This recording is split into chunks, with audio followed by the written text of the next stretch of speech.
indivisible, with liberty and justice for all. Let's bow our heads, please.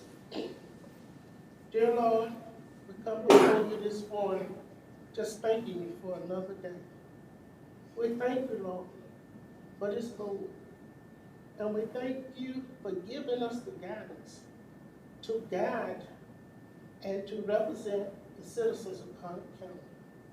Dear Lord, we ask you to just be there for us, cover us. We want you to cover all of our employees, our agencies, and those that are out there fighting for our freedom and our democracy, Lord. Guide us and be there for us, and that's all we ask. In Jesus' name we pray. Amen. Amen. Thank you, Commissioner McCoy. Are we ready for the presentation from Ms. Neighbors?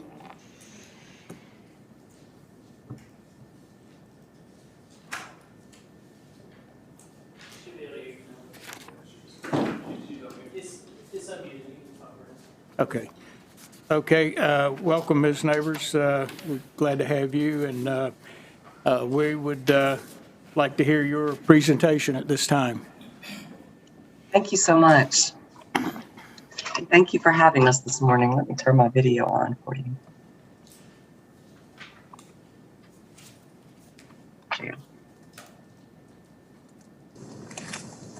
Good morning. I'm Dawn Neighbors, Community Leadership Officer with the North Carolina Community Foundation, and with me this morning is my colleague, Catherine Holding, who is the Director of Development for the North Carolina Community Foundation. Thank you so much to the commissioners for having us and to the County Manager Wood for having us today. And thank you to Commissioner Johnson for inviting us specifically. This morning, and please forgive my voice, I'm recovering from bronchitis, but I wanted to make sure that I was here for this very important opportunity to discuss this with you about our nonprofits. So I hope you can bear with me. This morning, I want to share that we are specifically here to tell you about our organization and our affiliate in Harnett County and the excellent work they're doing. I want to tell you first that we are not here to request any funding from the county in any capacity, but to rather give you information on the excellent work being done locally in the county with our nonprofit organizations through the work of our board and our parent organization, North Carolina Community Foundation. It's our hope that this will be the beginning of a dialogue and partnership in the future to collectively support our county. When I say our county, our organization is based in Raleigh, but I am a resident of Harnett County. I have lived in either John or Bowie's Creek for 30 years. My children were raised here. My husband was born and raised here. So I'm invested in my county and our residents, as I know that you all are as well. There is a lot of information in our very brief presentation. We will not be reading everything on the screen, but I'm happy to forward the slide deck presentation to the commissioners and the county manager's office after, so that you can look at this at your convenience. So we're going to start with Catherine explaining to you a little bit about our organization, and then I'll join in and share specifically about the Harnett County Community Foundation and what they do. I'm going to share our presentation on screen. Thank you, Dawn. Good morning, everyone. As Dawn said, I'm Catherine Holding. I am the Director of Development at the Community Foundation. I work specifically with Central North Carolina and our affiliates in Central North Carolina. So Harnett County is within the footprint of my everyday work. So it's an honor to be here this morning. Dawn asked me to share a little bit about the North Carolina Community Foundation before we talk more about particularly our work in Harnett County. North Carolina Community Foundation was formed in the late 80s as the single statewide community foundation serving North Carolina. We have a mission to inspire North Carolinians to make lasting and meaningful contributions to their communities. And we achieve that mission by working with donors to really transform their charitable dollars and their philanthropy into strategic giving that will support our communities and our nonprofits throughout North Carolina. We are the single statewide community foundation in North Carolina, And as you saw from the map on the previous screen, we actually have a footprint that really runs from Currituck in eastern North Carolina all the way to Cherokee in the western part of the state. So we are intended to be serving those communities in North Carolina that do not have other community foundations. So we have a particular focus on rural North Carolina and an affiliate in Harnett County. We are a 501c3 public charity, the North Carolina Community Foundation is, and we achieve our mission by working with, as I said, donors and also community leaders throughout our state. Under our umbrella are 53 affiliate community foundations that serve their county or their community, in some places, multiple counties, through charitable dollars, through grant-making processes, through community leadership. One of our affiliates is the Harnett County Community Foundation, as Dawn will share a little bit more about. Just briefly, NCCF, as of the end of our last fiscal year, has reached $400 million in charitable assets that we manage, primarily through endowments that are different types of charitable funds that donors start at the Community Foundation. We have made historically 184 plus million in grants and scholarships throughout our state, and we have 1,200 charitable funds. And last year was a monumental year. It was monumental in many regards, but we saw philanthropy donors really come out and support our state. So this is just a snapshot of some of the work that we have done and the impact that we have had. $1 million in scholarships awarded, $33.5 million in grants, 3,318 donors from throughout North Carolina making gifts through the Community Foundation to the community, and over $4 million in COVID-19 grants. So in spite of a very difficult year for many, and for particularly our nonprofit community, the North Carolina Community Foundation really saw donors come out and support. Next slide, please. So specifically, our affiliate, the Harnett County Community Foundation. This affiliate was founded in the 1990s by local Harnett County leaders. I'm sure you will recognize the names on the left side of the screen. But I do draw your attention to the advisory board members. This is our current list of membership. Dr. Chris Stewart from Buies Creek is the current president. Catherine Tard, attorney, is the vice president. And Anna Bryant from the western part of the county is an executive director of a nonprofit and former member of our military. She is secretary. You can see the other members across the county. I draw this to your attention because I want to share that this board strives to be very representative of the Harnett County community in multifaceted ways, which I'll talk about in just a moment. And we like to think about our affiliates as not only being the boards and the leaders that serve their particular community, but also a family of charitable funds that are made up or started by donors, started by nonprofit organizations in the community to support the community. So the list on the left, which is probably teeny tiny for you to read, but you're welcome to take a look at it on our website. These are 34 charitable funds that have been started over the years by donors in Harnett County, totaling $8.2 million in charitable assets. These assets are managed by the North Carolina Community Foundation, invested and endowed to ensure that the principal gift is invested and grows and distributes grants and support throughout the community. So the overall impact of these 34 funds is about $5.1 million in lifetime grants and scholarships that have gone out to the Harnett County community. One of the funds on this list is the Harnett County Community Foundation's grant-making fund, which Dawn will talk more about that process.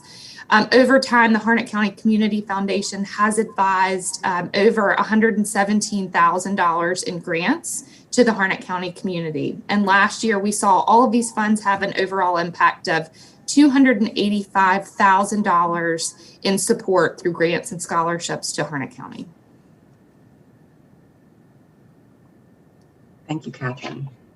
So what does the Harnett County Community Foundation do? Well, they have 4 primary goals, and these are the same goals for each of our affiliates across the state, all 53. But the goals are addressed culture specific to the county. So the board members who are local decide how this best works in their county. The first one is maintaining a strong and committed board representative of the community they serve. I mentioned this on the previous slide showing you the current board members. The multifaceted diversity they work very hard to attain and maintain is in age, gender, geography, profession, and race. They have a very diverse board because they want all the voices of Harnett County at the table discussing these grant opportunities and other things that are important to the county. Other goals they have are inspiring philanthropy, conducting effective grant making, which is what we're speaking to in just a moment, and being a community leader and catalyst. So to the North Carolina Community Foundation grant making, before I tell you how Harnett County does their grant making for the affiliate board, I wanted to share with you that NCCF provides grant making tools and resources for each of our affiliate boards every year. There's a lot on the screen. I did just want to draw your attention to the community needs assessment. This is the document that I emailed to each of the commissioners, probably in the beginning of June, about a month ago.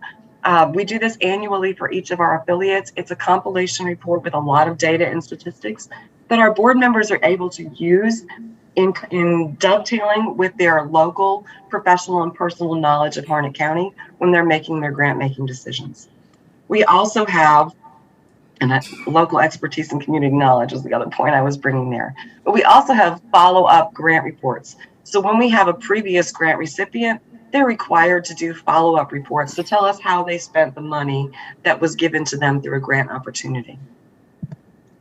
So our application process starts like this. We have an online application cycle, which, as you can see, is going on right now. We've been advertising this throughout the county, social media, newspaper, etc.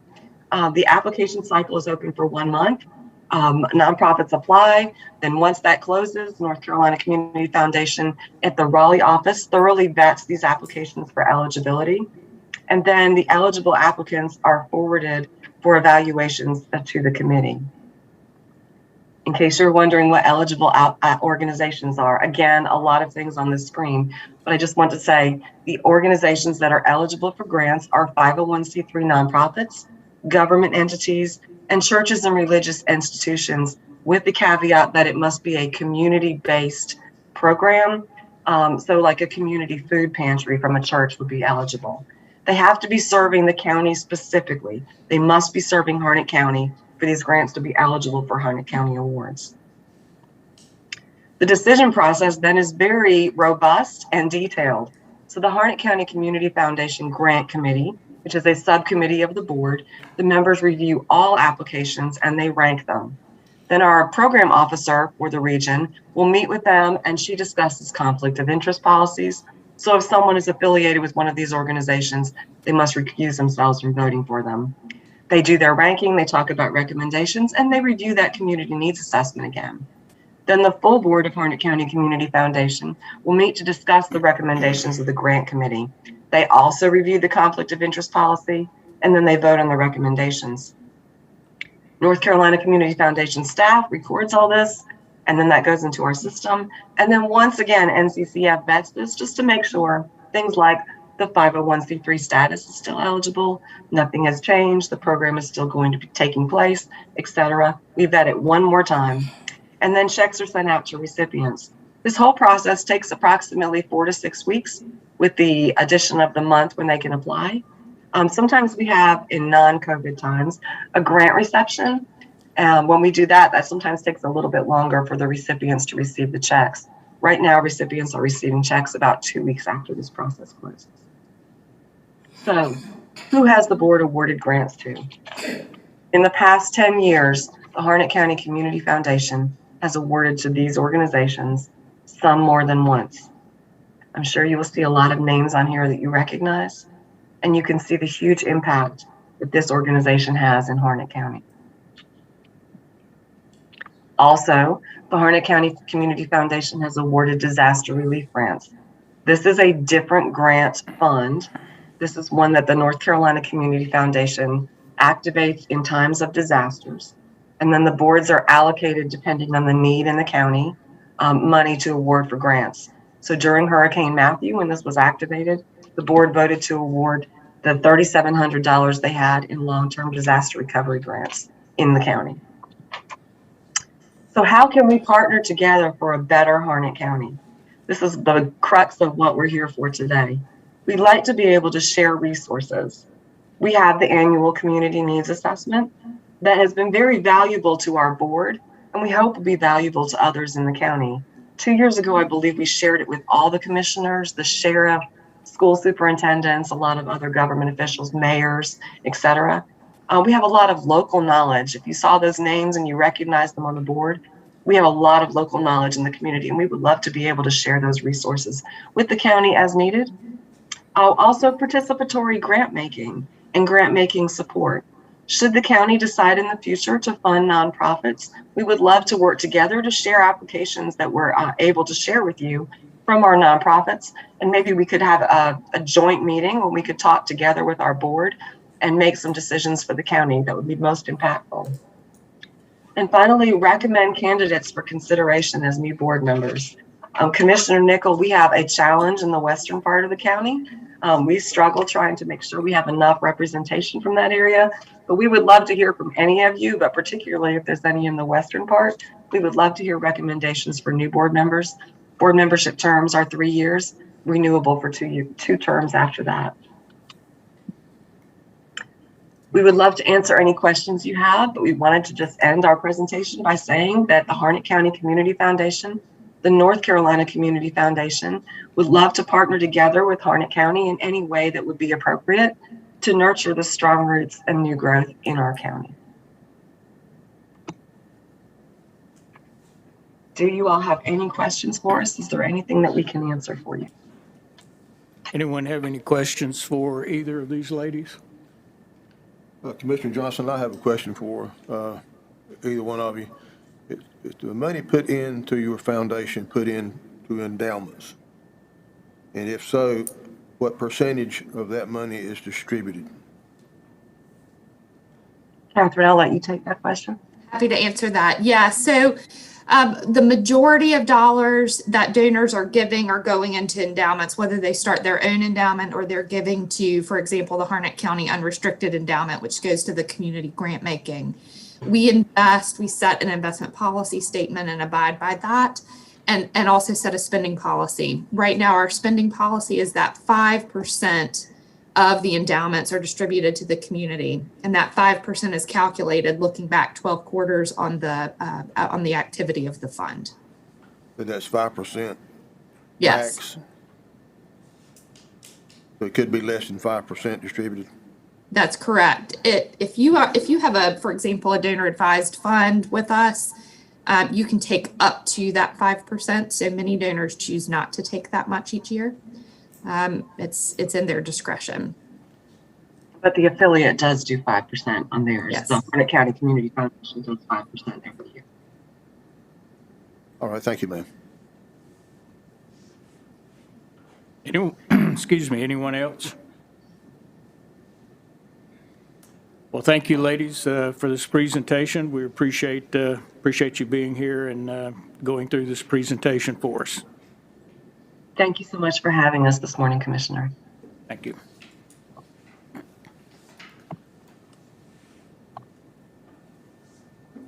All right, at this time, we will have a presentation by Veteran Harbor.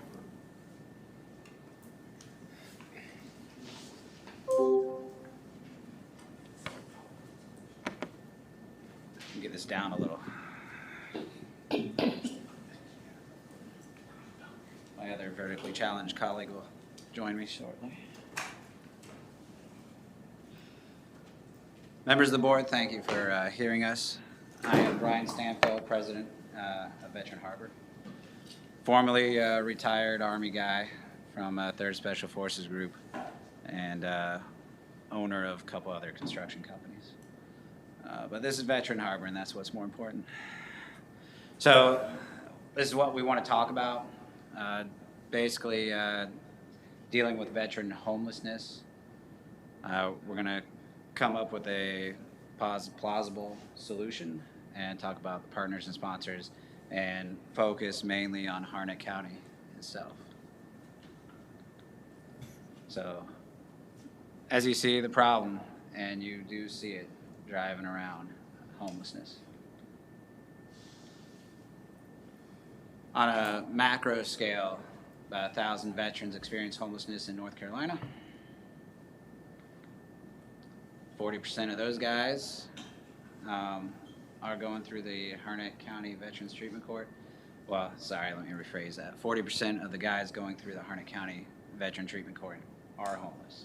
And those are the ones specifically that we would like to address, as well as trying to help with their mental illness and substance abuse problems. This thing works. And that's the abuse. So I know you guys, or hopefully you guys have kind of looked through this. The first 4 slides really just talks about the issue of homelessness. If this guy works. And the question is, how do we heal it? How do we make this issue better? So, once again, macro, we're looking at, would love to go coast to coast with Veteran Harbor. The concept here on a grand scale is to partner with other organizations who have great ideas but not sure how to do them, and get their programs off the ground and hopefully provide them a place to do it at.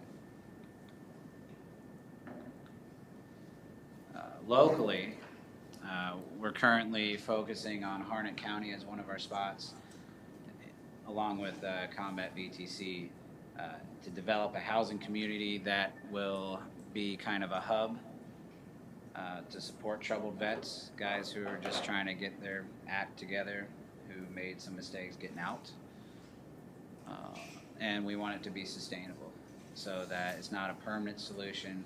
These guys are in, they conduct their treatment, they get their health care, physical health care, and then they go on to conduct productive lives. So about us, we are Veteran Harbor, of course. We are a 501c3 nonprofit. And as I stated before, we do work in tandem with other nonprofits. In this case, Combat VTC is who we are partnering with in the Harnett County area. And that's me. So we are also a very dynamic organization. So as sometimes we write slides and put them out, and sometimes the slides change, but without us actually changing them. So once again, Combat VTC will be brought up. Supporters and sponsors, these are some of them. And as we continue to do fundraising, and we do garner a lot of local support, the Rock Guns is another one organization that's helping us out.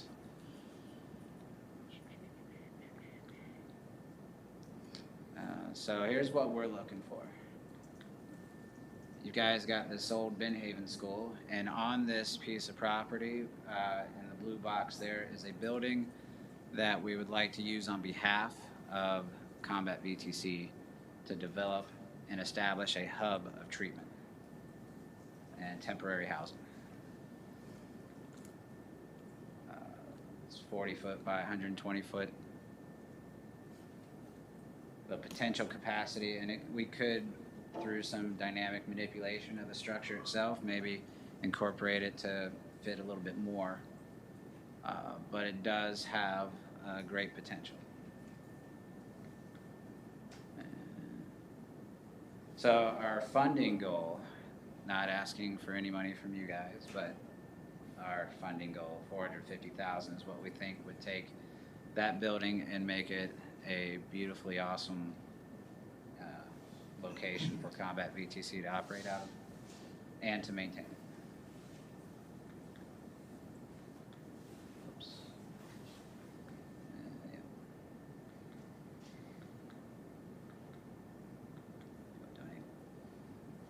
We've broken it down to 2 phases. The build phase, of course.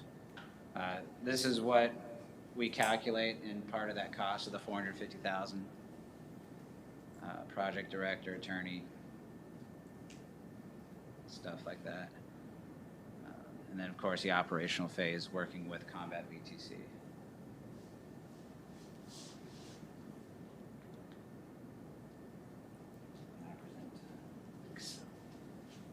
Good morning.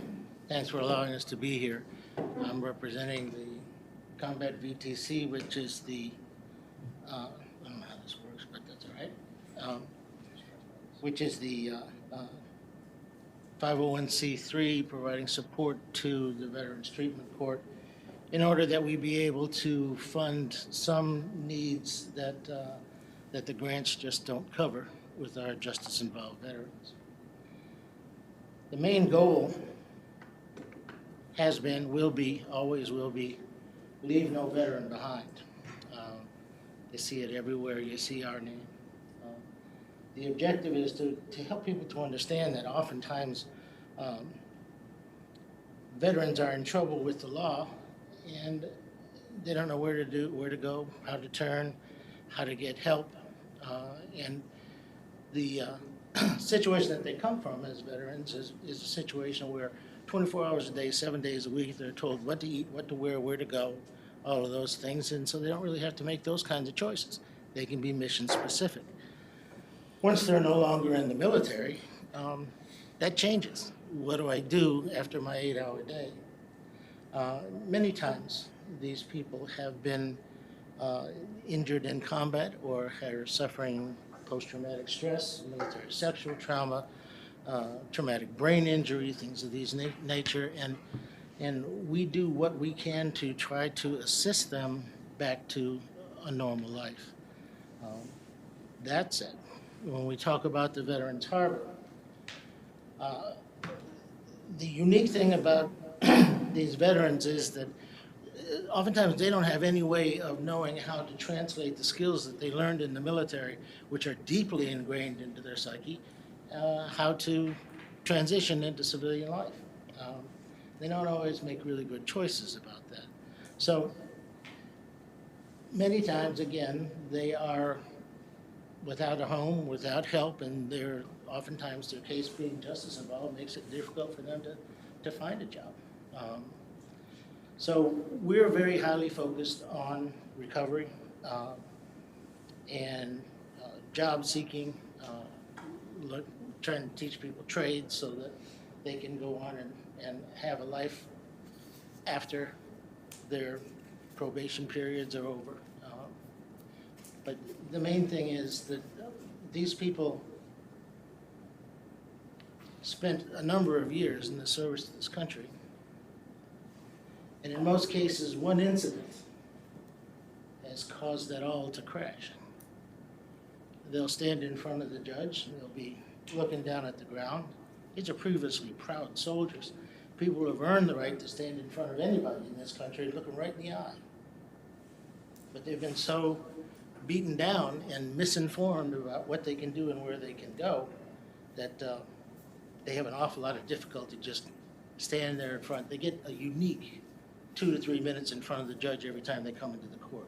Judges don't generally do that kind of thing, in my understanding, and I've met a few judges.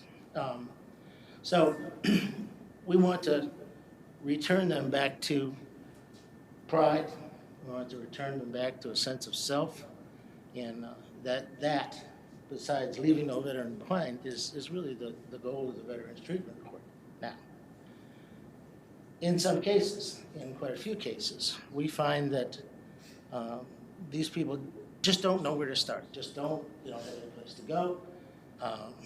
They don't have representation. They don't understand what their legal situation is. They don't understand how to just deal on a day-to-day basis with society. And as a result of all of that, they tend to find themselves homeless. Not just homeless, but without any concept of how to get out of that circumstance.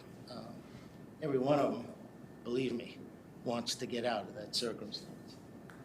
Some have given up hope, some have hope, some have listened to other veterans and gotten really bad information and acted on that bad information. What the Veterans Harbor will do will allow us to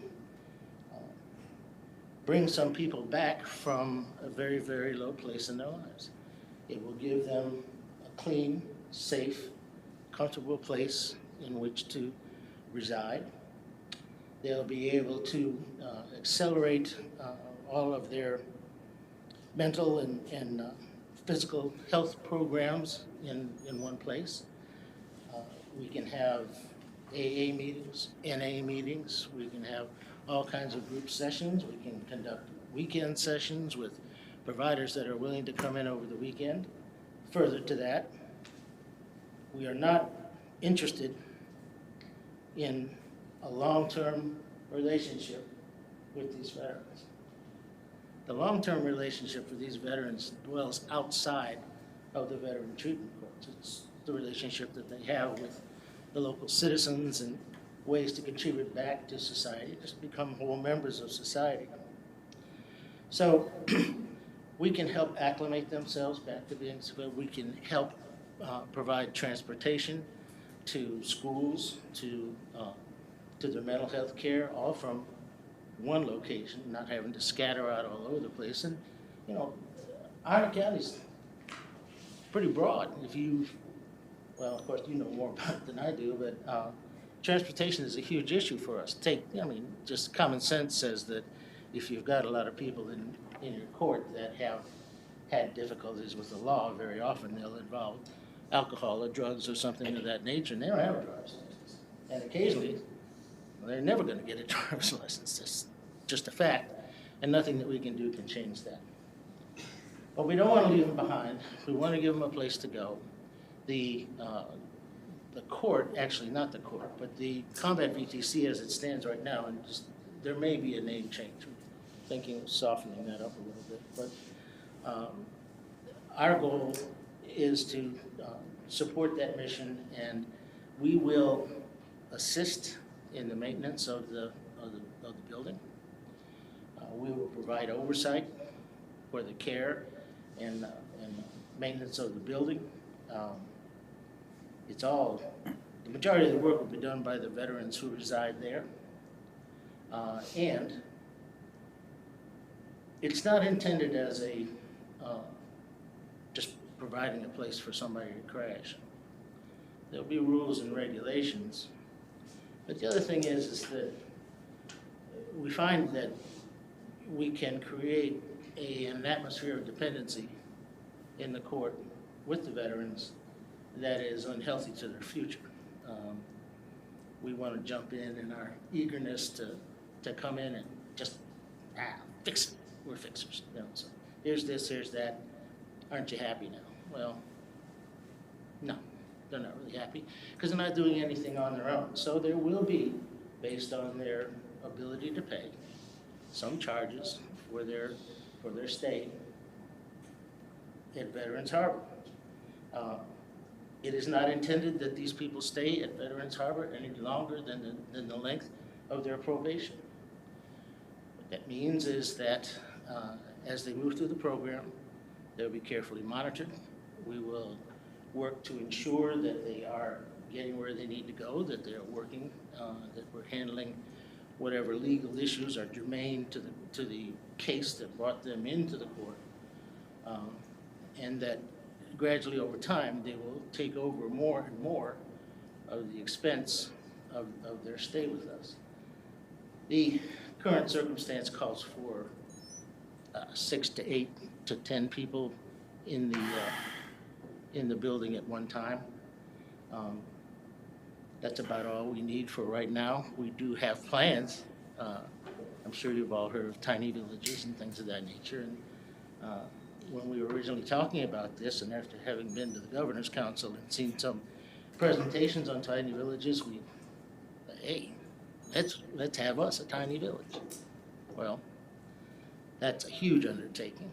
In the meantime, while all that's going on, there's a number of veterans whose needs are not being met. So, thank you for your time. I really appreciate the opportunity to speak with you. I'm not a professional, because I'm a veteran myself from Vietnam. I know I don't look that old, but I am. And if you have any questions for either myself or Brian, now's your chance. So, thank you very much. I also want to add in there, Combat VTC, although will be the main client or a tenant, we'll say, occupying this building. We do want to open it up to other veteran-oriented organizations within Harnett County to provide them a place that they can utilize for their programs as well. So it's not just going to be them specific. Mr. Clerk, do you have a question? Did you have, I'm sorry, did you have a question, Ms. McCoy? Chairman, and members of the audience, I wanted to ask them, what is the total number of veterans that reside here in Harnett County? I would think it would be kind of high since we're so close to it. It is a high population. I'm not prepared with that information, but we can make it available to you. But it is a high population because It's roughly a little over 15,000. Thank you. 15,000 In the county. citizens. And as looking through the material here, you said over 40% of those receiving treatment from you guys. No, I don't think, I think that's a little misleading. I believe over 40% are receiving treatment from an entity, mostly from the VA. Okay, I got you. Thank you. Yes. Anyone else have any questions? I just want to say I appreciate everything you guys do. I know that I've met with you a few times. Personally speaking, I can relate to what you're saying, to where when you're down inside that foxhole, it takes a like-minded individual, especially when you're struggling, you don't know a way out, to actually get down there with you and show you the way. When the majority of service members, go in at 19, 20 years old after being with their mother and father, doing the same thing, giving them a set schedule each day, and going in the military and having the same thing. When you get out, you're staring at a wall and you really don't know what to do, don't know how to tie your shoes, don't know how to make food. It's not that you don't know how to do it, you're not being told to do it. So being able to think for yourself sometimes is really tough, and getting them on track, especially when you don't know which way to turn. Very, very dear to my heart. So I appreciate it. Thank you. Appreciate it. Anybody else? I totally appreciate, I want to let you know I totally appreciate what you're doing too, because my brother spent 27 years in the military. God bless him. God bless him. Well, we thank you for his service as well. And I'll tell you, I mean, as a testimony, I have an individual who's under my employ, former Ranger bat guy. And that right there sets a high bar for him. And through his course, he's a young guy, gets hurt on the job doing some, whether it's rucking or fast roping into an objective or whatever, has some combat experience, but tries to fight through the pain. Fights through it by grabbing Percocets. Try to get that, pain to go away so he can continue the mission with his brothers. Takes a piss test, gets, positive for Percocets. Gets kicked out. What's he gonna do? He's already down on himself. He's dropped the baton, that his brothers also bear. But unlike them, he's kicked out, exiled. And he's already down on his luck. Doesn't get the benefits. He doesn't know where to go. So he picks up a low-wage job trying to make ends meet, trying to recover from this traumatic loss. Goes to drinking, gets in trouble with the law. Is it going to be a rinse and repeat for this? And that's what we're trying to stop. I as an employer can only do so much. I see him 12 hours a day maybe.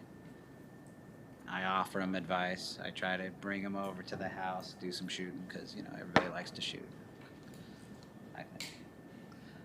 But it's a place like this that's really going to offer that help. And that's what we're asking for, is a place like this. Thank you, Brian. Unfortunately, our county manager's out right now, but I would suggest maybe when he returns, set up a meeting with him and maybe Veterans Treatment Court. Help me out, guys. I think that would probably be the next step. I think it would, we certainly can discuss the Benhaven campus on a larger level with the board at a future work session. I can give you an update today, if not be something you want me to discuss at home at a future work session, just so y'all Yeah. understand kind of the overview of the campus and just kind of where we've been and what we're looking at, what our options are, what your options are. Okay. Thank you so much, Brian. Thank you. Thank you. All right, moving on to the next item. I believe we've, the memorandum of agreement concerning the proceeds of the opioid litigation. Mr. Appel? Yes, good morning. So, as you all recall, y'all adopted the resolution to enter into the MOA on June 21st, 2021 for this year.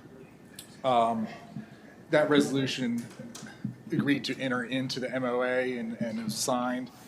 But just to be above board, just make sure don't create issues for this settlement, for the statewide settlement. Also want to get official board approval for the MOA itself. I know we've had some discussions about it. I think you're all kind of generally aware of what it is, but again, just to be above board, on the safe side, I want to approve this MOA as well.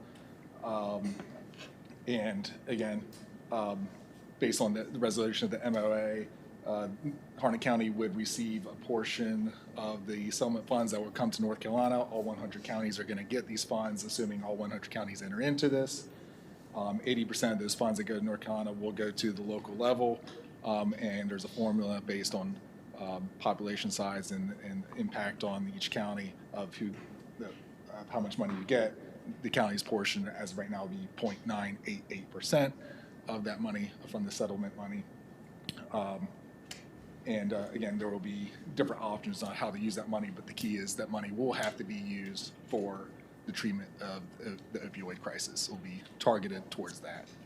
So if you have any questions, happy to answer them. But again, this is just to get formal approval to enter into this MOA after adoption of the resolution that was passed last month. Anyone have any questions for Mr. Appel? I guess we can put this on the consent agenda for our next meeting Yes. to approve it? Yes, please. Okay, all right. Okay. And then I guess you're up for the next item also? I've got the next couple items on here. Okay, All right, so the next item is the bylaws for the appeals board for the school bus stop arm violations. We've had discussions about, obviously, the stop arm ordinance that's been adopted. As part of this, as previously discussed, is if an individual wishes to appeal the citation, the civil citation that they receive, it goes to an independent appeals board that the county has to set up. And then from there, if there's an appeals of the appeals board, then it goes to the actual court. So that's the way the law is written. And then our ordinance that we adopted follows the state statute in setting up this appeals board. So since we are having set up an appeals board, of course, that necessitates the need for some bylaws for this board. Now, what's been presented to you, the makeup of it, what we originally thought of is doing one Harnett County employee, one school board employee, and one Harnett County citizen. Most of our boards obviously all have citizen participation. I do want to get some feedback from this board on that makeup. I have weekly meetings with Bus Patrol, who we had entered into a contract to implement the stop arm. Based on the discussions, and obviously this is all projections, so we're not going to know until we're actually in this program to know how many tickets we're going to get and how many appeals we're going to get. But their projections were somewhere between 1,000 and 1,200 tickets per month. And they project a 1% to 3% appeals rate. I think probably at the beginning you're going to have more appeals than later on once you get into this program. So let's assume 3% appeals rate. And let's just assume their figure is right of 1,000 tickets a month. It could be high, but it's just, for sake of argument, say it's 1,000. So you're looking at 30 appeals a month. Probably no less than 15 minutes an appeal. Probably really need about 30 minutes an appeal. So typically you have citizen participation, we do it at night. 30 appeals, there's no way to get this done in an evening session. So I think what we're gonna have to do is do this during the daytime. Probably set aside 1 day per month, like a regular court, to handle these appeals.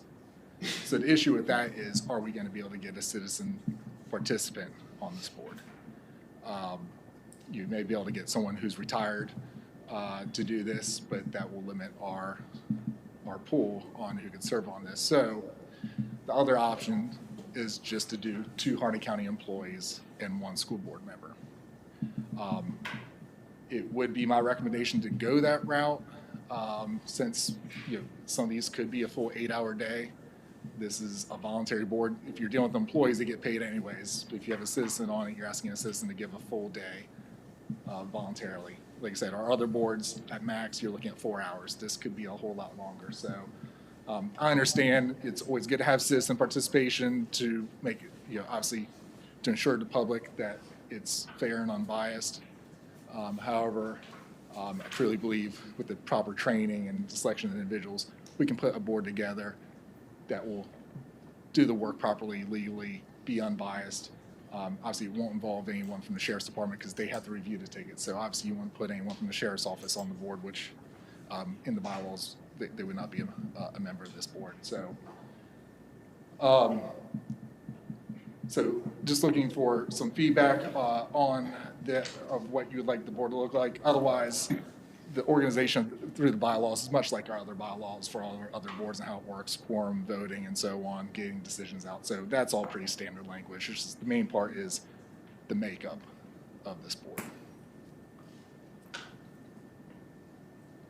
If we were to offer a per diem, I don't know, $50, something like that, do you think that would open up the citizens that would be interested, especially retired? Right. And that may help. I say if we have citizen participation and they're having a full day here, probably would be wise to offer some kind of compensation in that situation. How much, we can discuss how much that would be, but that probably would open it up so it's not purely voluntary. I think it's still going to be, regardless what you pay, it's still a big commitment. It's 1 full day a month, depending on who it is, but that could be an incentive to have a citizen on here is to offer a per diem.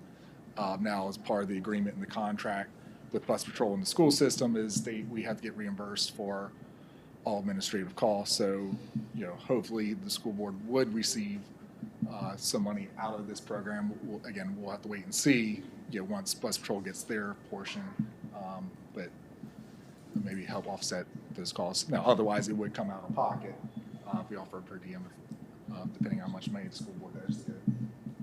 Commissioner McCoy? I have a question. I think first we need to decide how we're gonna select these people. What is the criteria for them to serve on this board? Another thing is that if you ask the citizens, as well as volunteers from the county, there has to be some kind of stipend. This is gonna be a huge responsibility for whoever serves on this board, whether they're members of our staff or volunteer citizens in the county. And I personally feel that the funding for paying for stipend should not only come from the county, but it should come from the school board. Because this is their project. It's not our project. They just brought it to us for us to feed into the project. So I think that you as our attorney, you gotta come up with some kind of criteria and bring that back to us or whatever. And then we look at it, and if the rest of the commissioners have something to add to it, or don't like it, or change it, or whatever, that's probably the best way for us to go forward with this. That's just a suggestion. So your suggestion is that we defer this until our next work session? That's what I and would ask- do. That's my suggestion, refer Okay. to the next work session, so we can discuss it further and come up with some kind of criteria as to how we supplement the ones that are volunteering for this position. Commissioner Johnson? I agree. You agree? Okay. Okay. I think we're all in agreement that we'll defer this until the July 27th work session. And if you could come back with some suggestions as Ms. McCoy recommended. Yes, sir. Are we working on any timelines right now?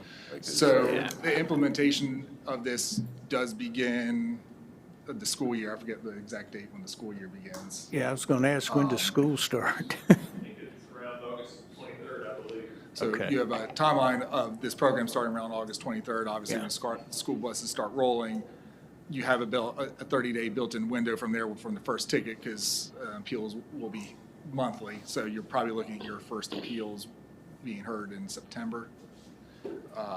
Late September, maybe? Right. Yeah. Because we'll designate, working with Bus Patrol, we're going to designate 1 day per month at a time that will handle the appeals. Obviously, we want to get this board put together and get someone in place. Training won't take much, because I'll be at these meetings to provide guidance. So long as I feel like, I guess we get these bylaws adopted by the beginning of August, that way I can get someone in. If we go to the citizen route, so I can get someone in, that'll probably be the latest to adopt the bylaws, would be the first meeting in August, I guess, the voting meeting. Yeah. I think we could do it by our second meeting in August. I think we can get that done. So, Mr. Chairman, if I may, just one point I think you should look at it. If you did go with Chris's recommendation of having 2 county members on there instead of a member from the general public, which I can see the wisdom of having somebody from the general public. If you pay per diems, you gotta look at the precedent that might set, because then you got board of adjustment members that put a lot of time in cases, planning board members, volunteers from the general citizenry. And then the question would be, will they get a per diem? Why shouldn't I get a per diem? Well, open up Pandora's box. So you've got that to consider also. good point. Yes, yes. Excuse me. I understand what you're saying, but from what I've heard in the past, they do get some kind of stipend. I don't know whether it's per diem or what, but they get some type of stipend. I believe that some of them get like a per meeting, it's like a. Per meeting, They stipend, get paid a certain amount per meeting. per meeting. What we could do, if you would like, is part of bringing it back. I know this is invisible, but I feel like I'm having to yell through it. Go ahead. What we could do is look at what all the other boards are made of, and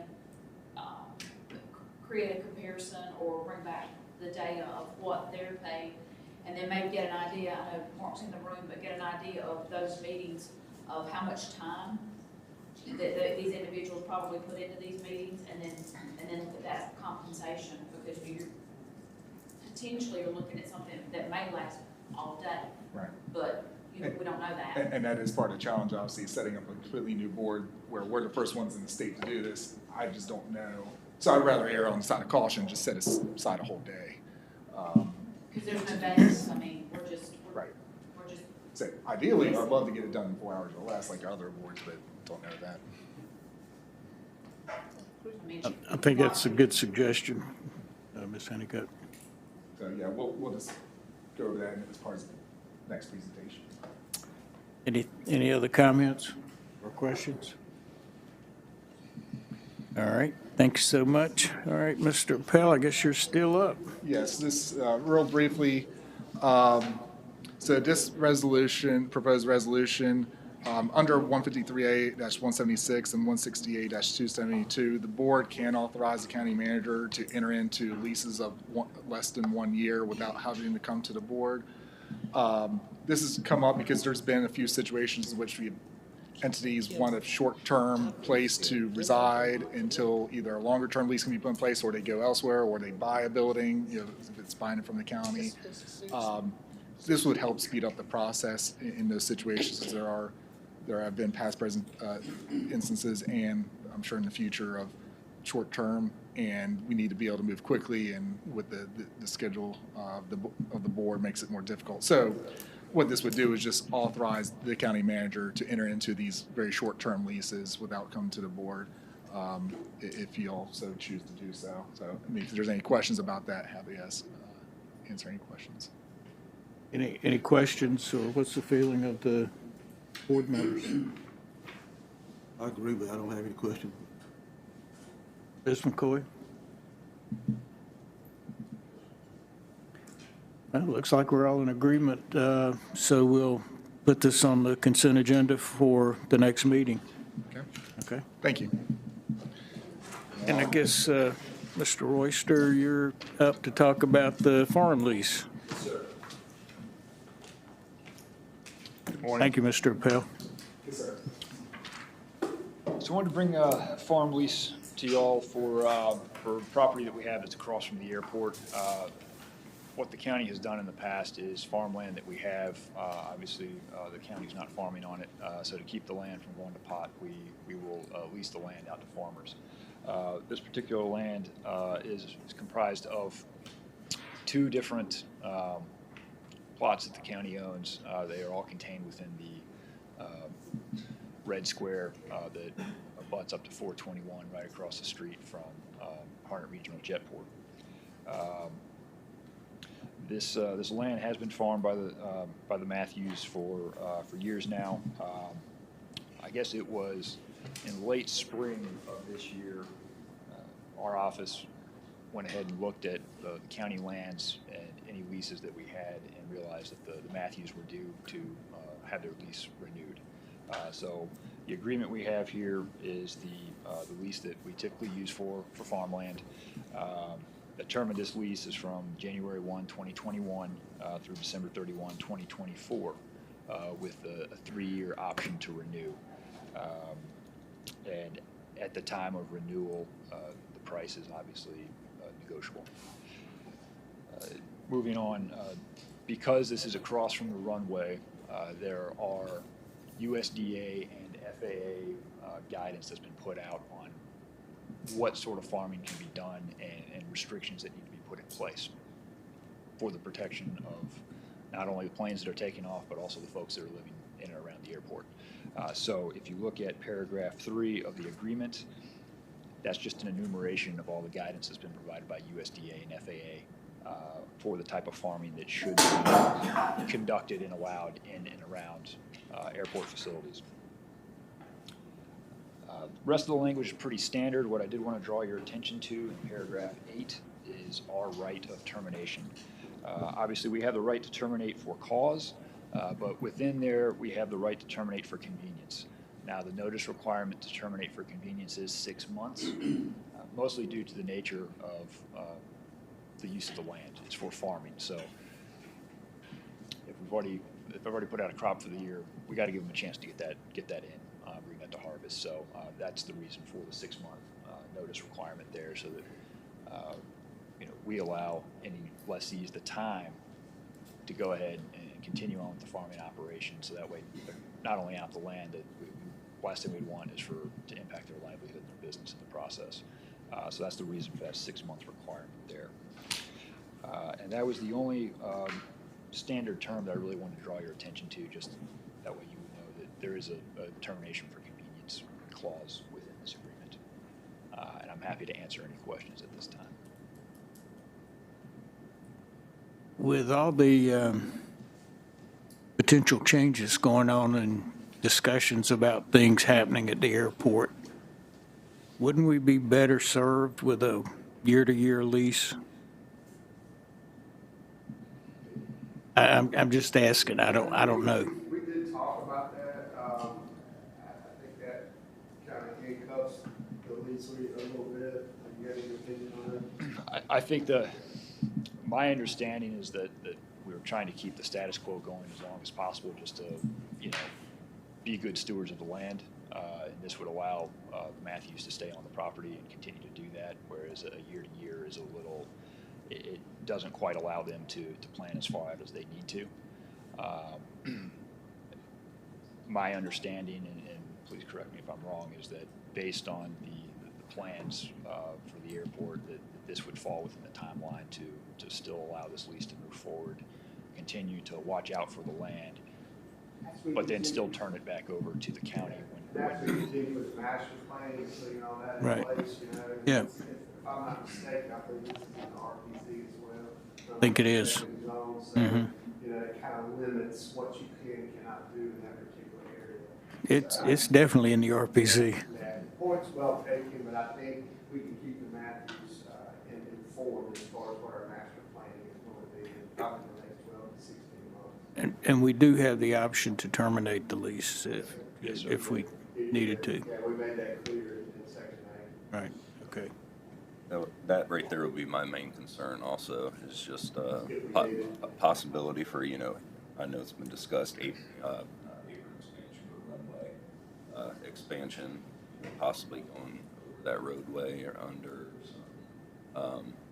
And I'm sure if grants come through and timeline and having crops in the ground, you may not be able to meet them in order to get any funding. Thomas and I looked at that pretty strong, so I think giving the 6-month leeway of termination is fair for both parties, so that's something we can continue to monitor as your point as well. Any comments or questions from anyone else?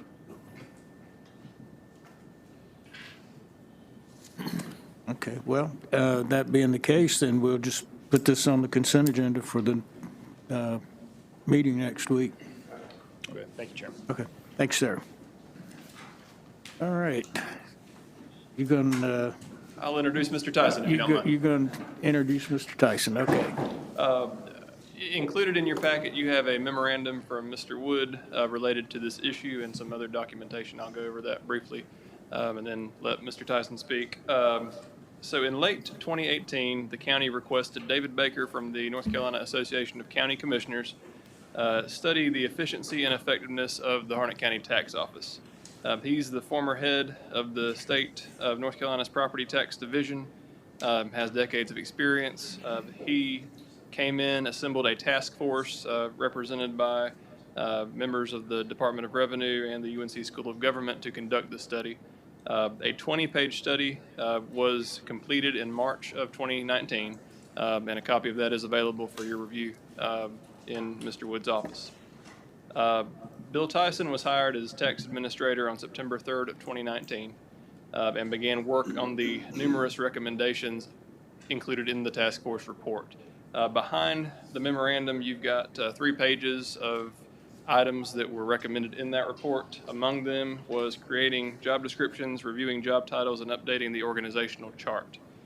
So that brings us to the recommendation that's before you today for a reorganization of the department to comply with the recommendations made by the task force. Behind that spreadsheet, you have a proposed organizational chart that Mr. Tyson has provided. There is one error in that chart. The listing and billing supervisor to the left in blue should be a grade 24 instead of a grade 22. Behind that page, you have a page out of the task force report that shows the current organizational structure of the tax department, along with a recommendation for how that structure should look. If you look at the proposed structure coupled with that recommended structure, you see that they very closely resemble each other. The final page is a spreadsheet showing the current positions and grades in the tax office, along with the proposed positions and grades in the tax office related to that new organizational structure that is being recommended. Per Mr. Wood's memo, he is used to having a similar structure in the 2 tax departments he worked for previously, and he is recommending approval as the reorganization as requested. There should be little to no impact to the overall departmental budget. Basically, there are 3 vacant positions currently in the tax office that, through those employees leaving and the budgeting of those positions, there will be a reduction in salary when those positions are hired, which will offset the reclasses included in this request. So with that, if you have any questions for me, I'll turn it over to Mr. Tyson, and then we'll be happy to address any questions you have. Thank you, Mr. Haney. Mr. Vice Chairman and Commissioners, thank you for having me at your work session this morning. Brian just he probably said everything that I was going to say. So Stole your thunder. I'll move over into one other little thing I've got. No, but seriously, it's been a project that we've been working on for a period of time. We got sidetracked by a few issues.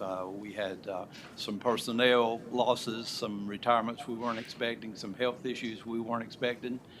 We started a full measuring list reappraisal when I got here. So, and then before we could do anything else, we rolled over into a pandemic.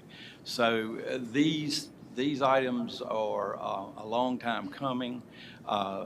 They're partly a response to how we do business over in the tax department. And I'll take a moment to recognize our staff.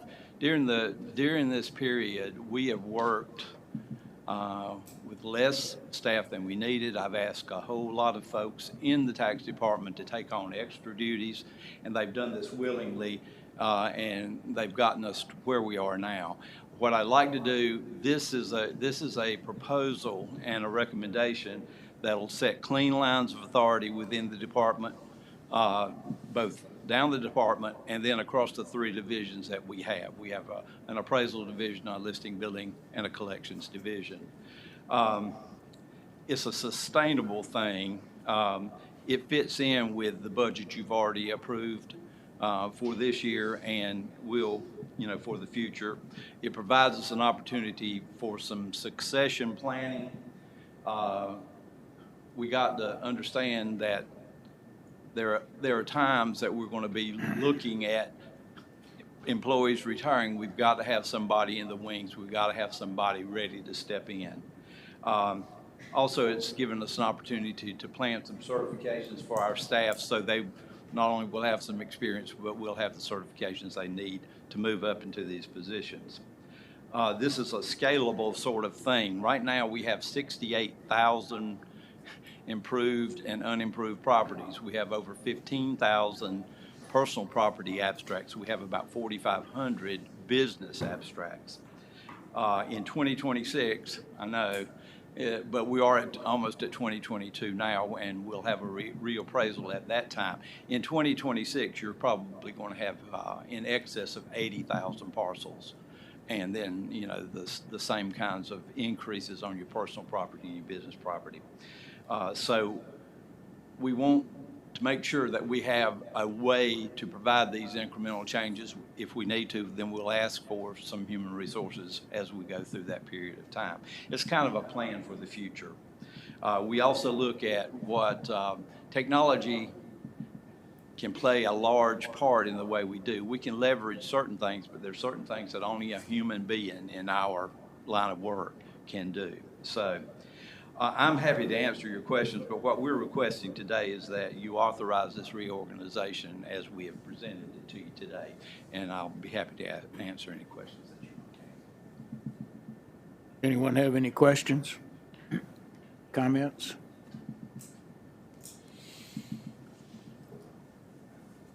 Well, thank you and your staff for working so diligently and hard, especially through everything that's going on. What seems to be a lot of chaos through the structure. So. Well, it's like I said, it's not something that happened overnight, and we're working to fix it as quickly as we can. Okay. Hearing no comments, I think we could include this in the consent agenda at our next board meeting. We'll do that. Okay. Thank you. Thank you, sir. All right, the next item, Mr. Ward, you ready to take over the meeting? Good morning, Mr. Vice Chair, members of the board. Yeah, let me take that so I can advance that. Thank you. Hopefully I can get this right. There's basically three items proposed for the agenda next week,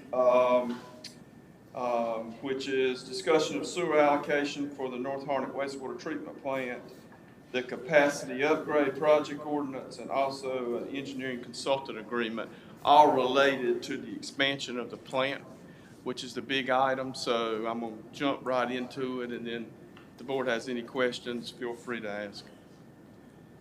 Let's see, where do I point here?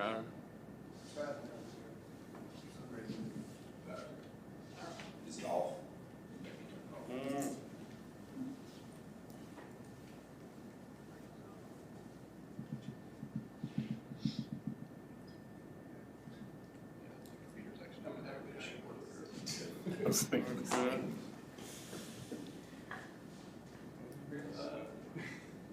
How many people does it take to operate a laser pointer?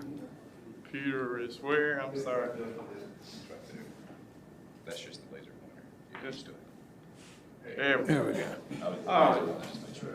Forgive me. I thought it was appropriate to start with the Harnett Fuquay wastewater interceptor, which without that line, all the growth and development that we're talking about in the northern part of the county would not be possible. That line was built back circa 2003, 2004, and it was a joint effort between Fuquay and the county in order to do that. We thought the area would be developed much more quickly, but we had the recession of 2008 and 2009, which brought residential development to a grinding halt in the county.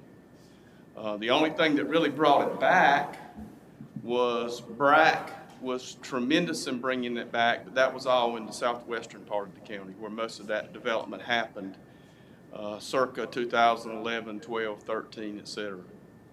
So most of the development north of the river really slowed because of the recession. The line is built along Kenneth Creek and Neals Creek. Fuquay Marina had a wastewater treatment plant right here on the Harnett County line that discharged into Kenneth Creek. And that plant was in badly need of upgrade. So that's when we started talking to Fuquay. They even had thoughts about trying to come down to the Cape Fear River along Neals Creek and build a wastewater treatment plant. So that would also be upstream of our water intake, and we did not want that.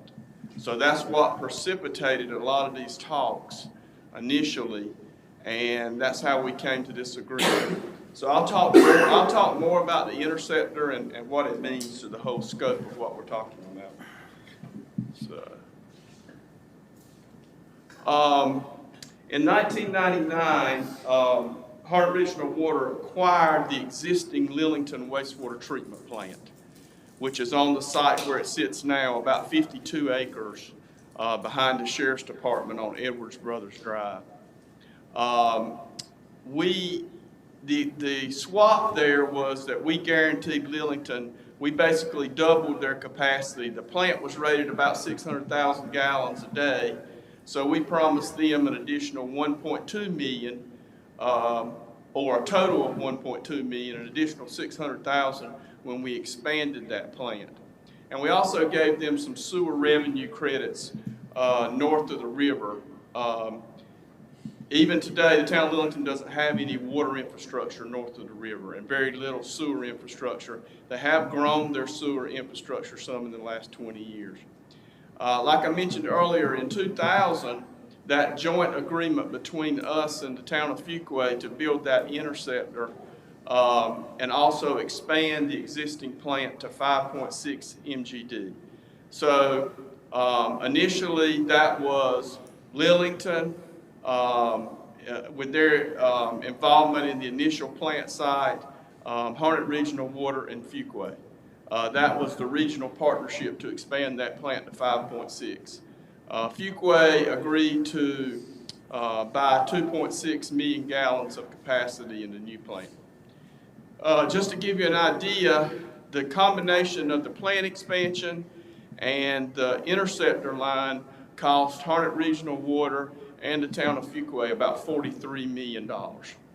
We're still paying off some of that borrowing of 20 million. We borrowed 15 million. We had about 5 million in grants.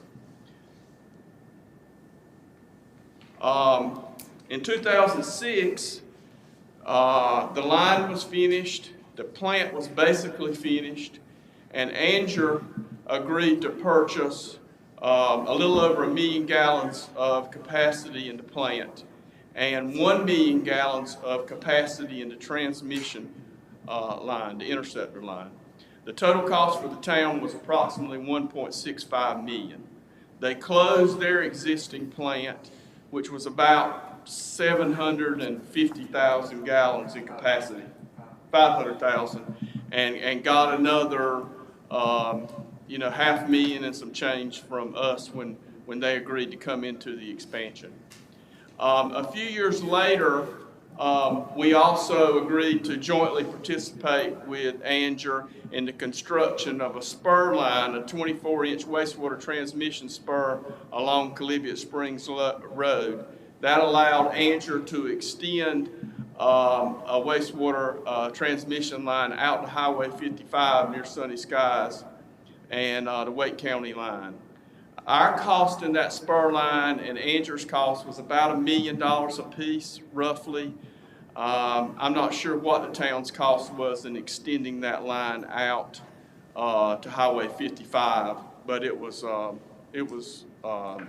that cost isn't included in my figures.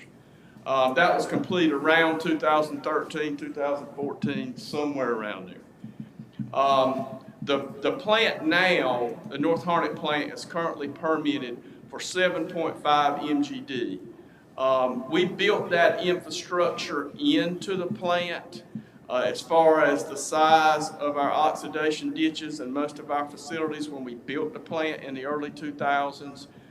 We upgraded the plant on paper in a permitting capacity in 2015 to 7.5 MGD from its original 5.6. There have been some questions about requesting additional capacity in the North Harnett wastewater treatment plant and how that works. All three towns in our existing contracts with them, they have contractual rights to request additional capacity in the plant. That was part of the original agreement. The cost of the capacity is based on the pro rata cost of construction for each entity. So that's pretty straightforward.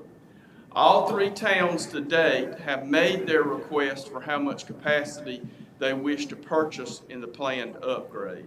That really determines that and how much capacity Harnett Regional Water feels like we need, the sizing of the upgrade. So, and I'll talk in more detail about that.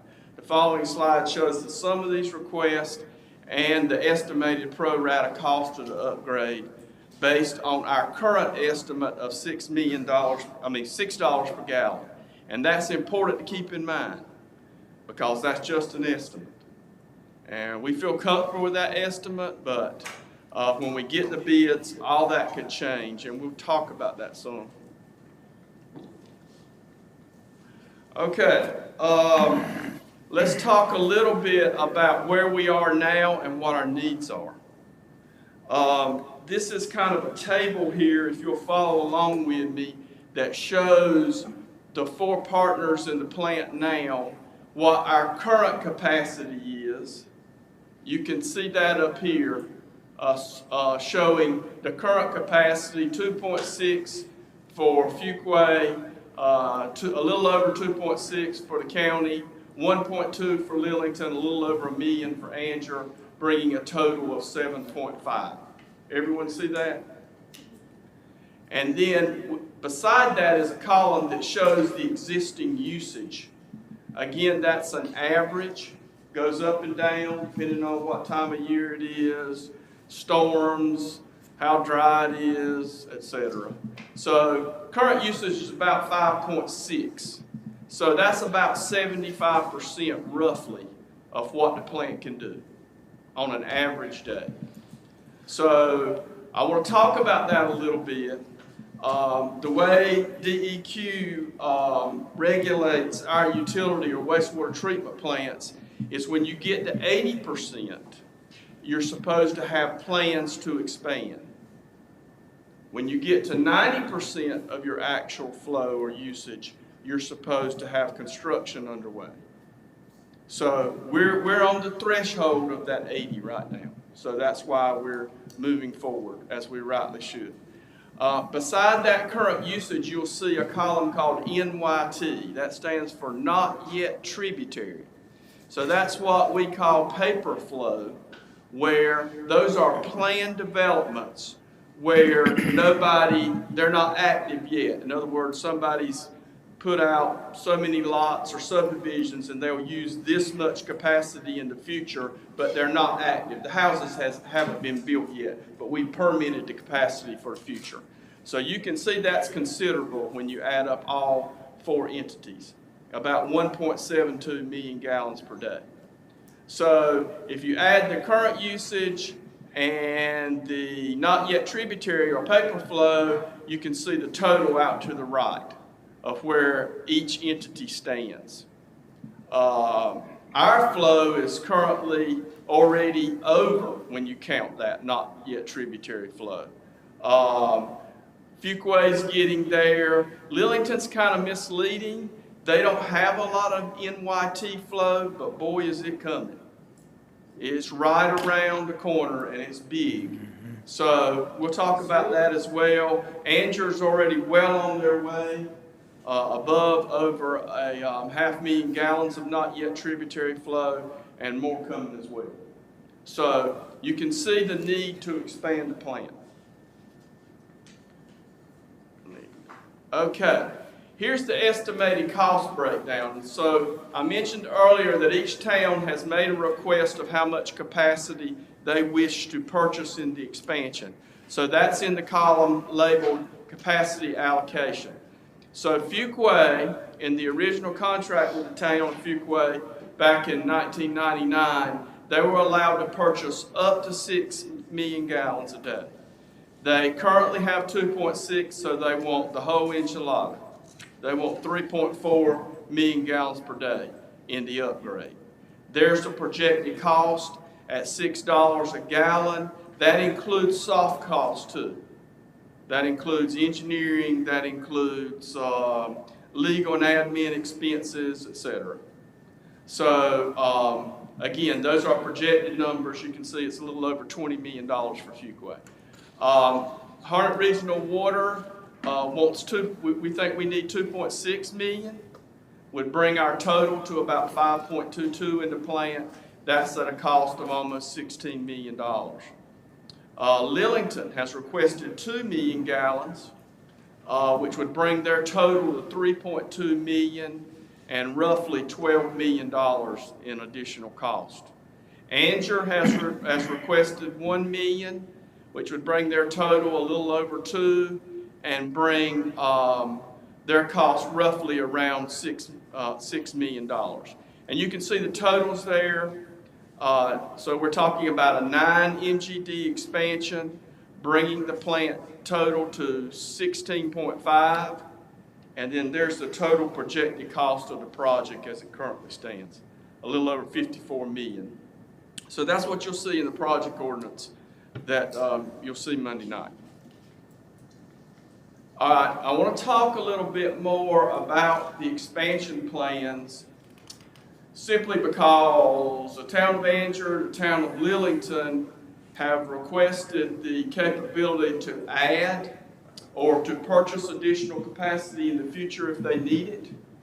And so our plan is to add 9 million gallons of treatment capacity, but in our request to DEQ, like for speculative limits, we've gone way over 9 million and actually requested 15 to 20 million.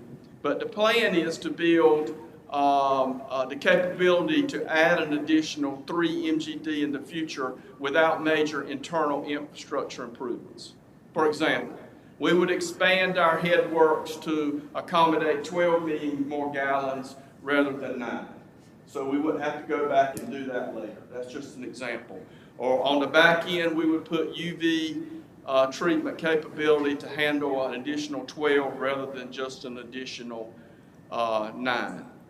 So that would give us the ability in short order, if Andrew wants more capacity in 5 years, you know, we would go to bid relatively quickly. We would already have speculative limits.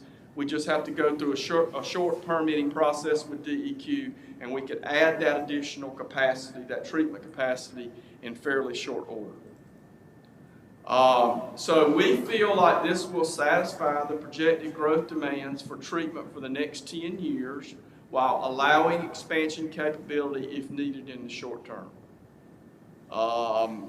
I think that certainly it's kind of everything's in flux now and everybody wants to build additional housing and add it all at once. But I think if history's taught us anything, something will moderate to some extent, and things, I'm not saying they're going to slow down. I don't hope they slow down. I just mean that eventually things will level off and things will regulate more. You can't prepare for a tsunami all at once. I think, okay, next steps. Before you Monday night will be the project ordinance and the selection of the engineering firm.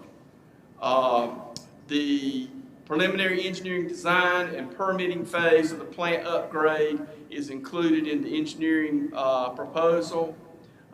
This will allow initial permitting and preliminary design to begin to move forward with the project as quickly as possible. And we've already started down that road. MBD Consulting Engineers designed and managed the bidding and construction of the original and every upgrade we've had of the North Harnett wastewater treatment plant. They have an inherent knowledge of the plant and what is needed to provide a design to meet our future capacity and environmental compliance needs. Probably the trickiest step in all of this, and we will certainly need legal's help in doing this, but we do have experience. We've got existing contracts, so we will either amend existing contractual obligations with the partners to ensure financial and legal footing to begin the upgrade of the plant. And so, again, we will partner with our legal staff and the town's legal representation to prepare the documents to satisfy all parties prior to project bidding. Let me talk about the finances a little bit, because that's been brought up to me. It's a lot of money from a lot of different partners. Luckily, we all use the same financial consultant, which is Davenport & Associates. So everybody's familiar and comfortable with Davenport and their recommendations going forward on debt capacity and other things. So we've already had some initial discussions with Davenport Consulting concerning the town of Lillington. Talked briefly about the project with them, and so I foresee a few more meetings there to just make sure everybody's on the same page as far as having funds in hand prior to bid. And there's no way to prognosticate what those bids will come in at. They may be better 2 years from now when we go to bid, 18 months, whenever that is, hopefully sooner rather than later. But if they do come in high, then we want to have the flexibility for our partners to maybe lower their capacity request in order to meet their financial goals or limits as what they want to participate. And so we'll work to whatever we need to do to make that happen. So we want to make this as flexible and as easy as possible to serve the whole region. So that's our plan going forward. So I'll be glad to answer any questions. I know it's a lot to take in, but I'll be glad to answer any questions you may have. Yes, I've ma'am. got a question. As far as funding goes, HRW, what are you guys planning on doing with that? Are you using money out of reserves? Or are we going to take short-term debt? Quite frankly, again, if initially we're talking about reserves, that's what we show on the project ordinance itself. And that's simply because we don't know where a lot of grant funding starts now. There is a round of grant funding coming because of some of the COVID funds and other things. So we're certainly going to look into that. But again, a project like this, when we use reserves, it won't come out all at once.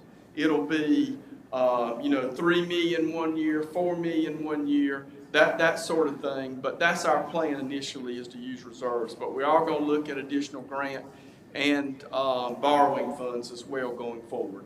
But a lot of that depends on how this funding shakes out that's coming down with COVID and this possible infrastructure funding that we're hearing about, if anything happens there.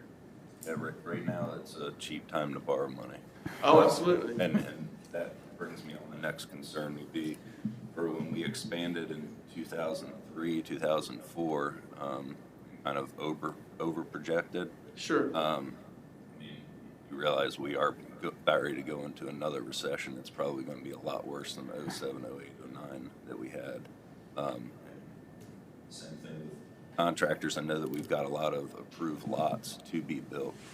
Chances on that happening in a year or two, and then about 2 to 3 years once the recession starts really hitting, or at least I'm personally predicting that. But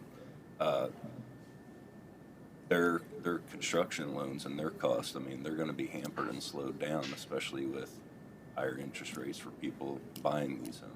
So I would just take that into consideration, not over projecting again and putting ourselves further out so we're not sitting in the same predicament 20 years from now. Oh, yeah, absolutely. Commissioner McCoy, you have a question? Oh, I just want to make a comment. I think what you're doing is you're going in the right direction, especially with the growth that we have here in this county and the expected growth that we are going to receive here too. But then I do know that there's a lot of funding out there through the government now because of this COVID that's going on across the country. So I would expect you all to look into the federal money that we can receive for this project, because it's going to be much needed. It's a lot of money. It's a lot of money that you Absolutely. And there's a lot of state money if they get a budget passed. But you got to get that request in like tomorrow, because they're back and they're working on the House is working on the budget. But there is money available through the state. I've got a question for Town Manager Vincent and or his engineer. This 1 million gallons per day for Anger, how long do you think that will last? You mean the extra million? Yeah, how far do you think that will? I mean, we know how Anger's grown, and we know how they're growing. 5 to 6 years. Now, obviously, if we have a recession, everything changes. So Sure. Based on current growth patterns, our not yet tributary, as Steve was talking about earlier, we're at about, when we look, and we've got 3 projects right now that aren't in that NYT category, but they're having CDE's construction documents done. As soon as they submit for permits, they fall into that category. Anger's going to be at about 1.4 million. So if we have 2, and that's just what's on the books now, and we buy this extra million, we're down to 600,000. And that's why the town was looking at the ability in about 5 or 6 years to purchase an additional million. We've got a TRC meeting next week, and there's a PUD on it with 60 homes and 122 townhomes. So right now, it's still coming at us on a daily basis. So I guess to answer your question, we think maybe 5 or 6 years is all it will last us. Now, let me ask this question. In 6 years, the cost for expansion is probably going to be more than $6 a gallon. Do you agree with that or disagree? Well, if inflation keeps on like it's doing in the last 6 months, I would say yes. Certainly it's going to be more, and it may be more now, Commissioner Weatherspoon, based on, we don't know what these bids are going to come back at. I'm happy that they're actually delayed for a little while, because if we took them right now, I think they would be more than $6 a gallon. So, but hopefully some of that'll level off, supply chains are getting a little bit better, price of lumbers came down, hopefully the price of concrete will come down a little bit more, and those things are critical going forward. So why not go ahead and, rather than gamble on an expansion and the cost of an expansion 5 or 6 years down the road, why not go ahead and do it now? I'm asking. I don't know. You tell me. It's what they can afford, your debt affordability, you don't want your residents to have $100 water bill. I agree. That's the only way to pay for it through using fees. I'm sorry, Darryl, I mean, speak for you. No, and that's very true. We can afford the 1 million gallons per day, but the additional, we can't afford 2 right now. But I understand your point to expand, because Andrew Littleton is crazy, but you bring up a good point too, because we've got to look at that. And if you remember back in 07, 08, when all these subdivisions went in, they went bankrupt, they went in foreclosure. It was a nightmare for the administration to administer as well as Steve. So that's something that he has to consider taking consideration as well. And the bidding numbers are high. We just bid out to increase capacity on 2 pump stations, and the estimate was 1.8, and it came in at 3.8. So the Came in at numbers 3 are point what? really high right now. 3.8. Wow. $2 million over. Okay. Yeah, it's a pretty scary time out there now to bid anything. Add COVID, add inflation, add everything else that's happened in the last 18 months. And, again, I'm thankful we're not bidding next month or this month. And so that's a blessing in disguise. We want to go as quick as we can, but hopefully things stabilize in the construction market. Again, there's only 4 or 5 firms in North Carolina that can even do these type of expansions. And so we've worked with most of those firms. So a lot of it will be a negotiation process too, quite frankly. The bids are what they are, but then you look at ways to value engineer those projects, where you say, hey, can we save $1 million here? Can we save $1 million there by doing this or looking at something a little differently? And we're used to that.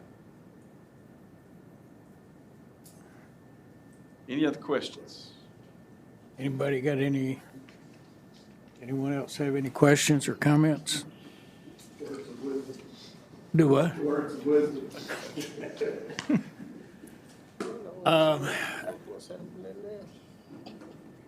What's the pleasure of the board? You want to let's put this on the agenda for Monday night as a discussion item?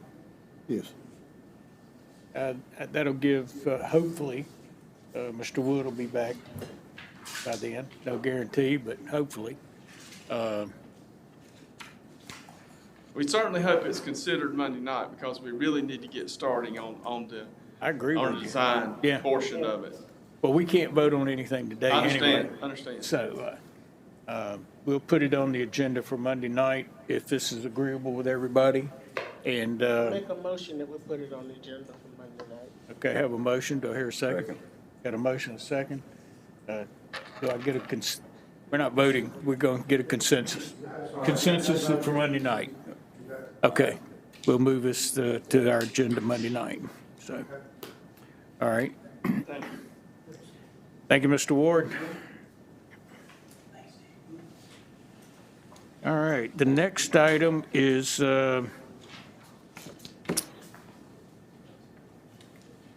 let's see, discuss the resolution from the town of Dunn. Is that the next item?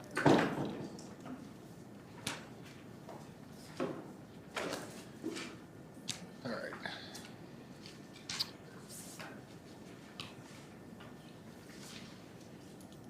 Okay.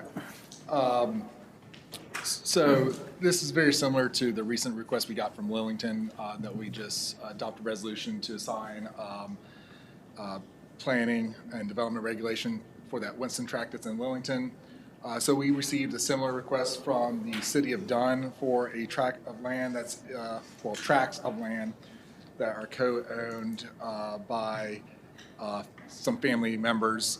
It's all owned by Long Branch Holding Company LLC, but that is a group of family members who own this property. It was property that's been in their family. It's been subdivided because it is family land that's been passed down. But Long Branch Holding Company LLC, their plan is they are currently in negotiation to sell this property to a developer, these parcels to a developer who intends to develop it as a residential development. Therefore, thus the request is coming through to go ahead and assign planning development regulation jurisdiction to the city of Dunn. On June 24, 2021, the city of Dunn already adopted their resolution requesting that exclusive planning and development jurisdiction. The property owners have also submitted their request. Therefore, went ahead and drafted a resolution for your review to allow the planning development regulation to be assigned to them. And I think the future plans of this too is when they do build this out is to be eventually annexed by the city of Dunn as well. So the other reason for giving them the planning jurisdiction. Now, what about the parcel that is completely under Harnett County jurisdiction? Does this 160D203 cover that? Yeah, so this is all contiguous property. Obviously, it's contiguous that property number one, with that, it's kind of a funky piece of property, but it's contiguous. So the plan is kind of like what the Winston Tract did, is to recombine this property and develop it all as one development. So because it's all co-owned by the same owner with those intentions, we believe that we could authorize the assignment of jurisdiction. Okay. Anyone have any questions or comments, concerns? Hearing none, then we don't have to do a public hearing on this, right? This is not a public hearing. Okay, well, let's put it on the consent agenda for Monday night. Can we do that? I think that's the pleasure of the board. Does the board wish to have it as a separate item, or do you want to have it on the consent agenda? Consent agenda. Commissioner McCoy? I'm fine with either one. Say, I was gonna say a line item, but we can go ahead and put it on the consent agenda. Well, I mean, unless there's a need to discuss it Monday night, might as well put it on the consent agenda. I'm fine with the consent agenda. I just say it's the pleasure of the board, whether you want me to discuss it again or not. Okay, good. It's grown. Hey, I like to see the consent agenda grow. That means the line items for discussion are going down. All right. All right, thank you. All right. Next item is the proposed amendment to the Harnett County Economic Development Council bylaws. Good morning. Good morning, Ms. Stewart.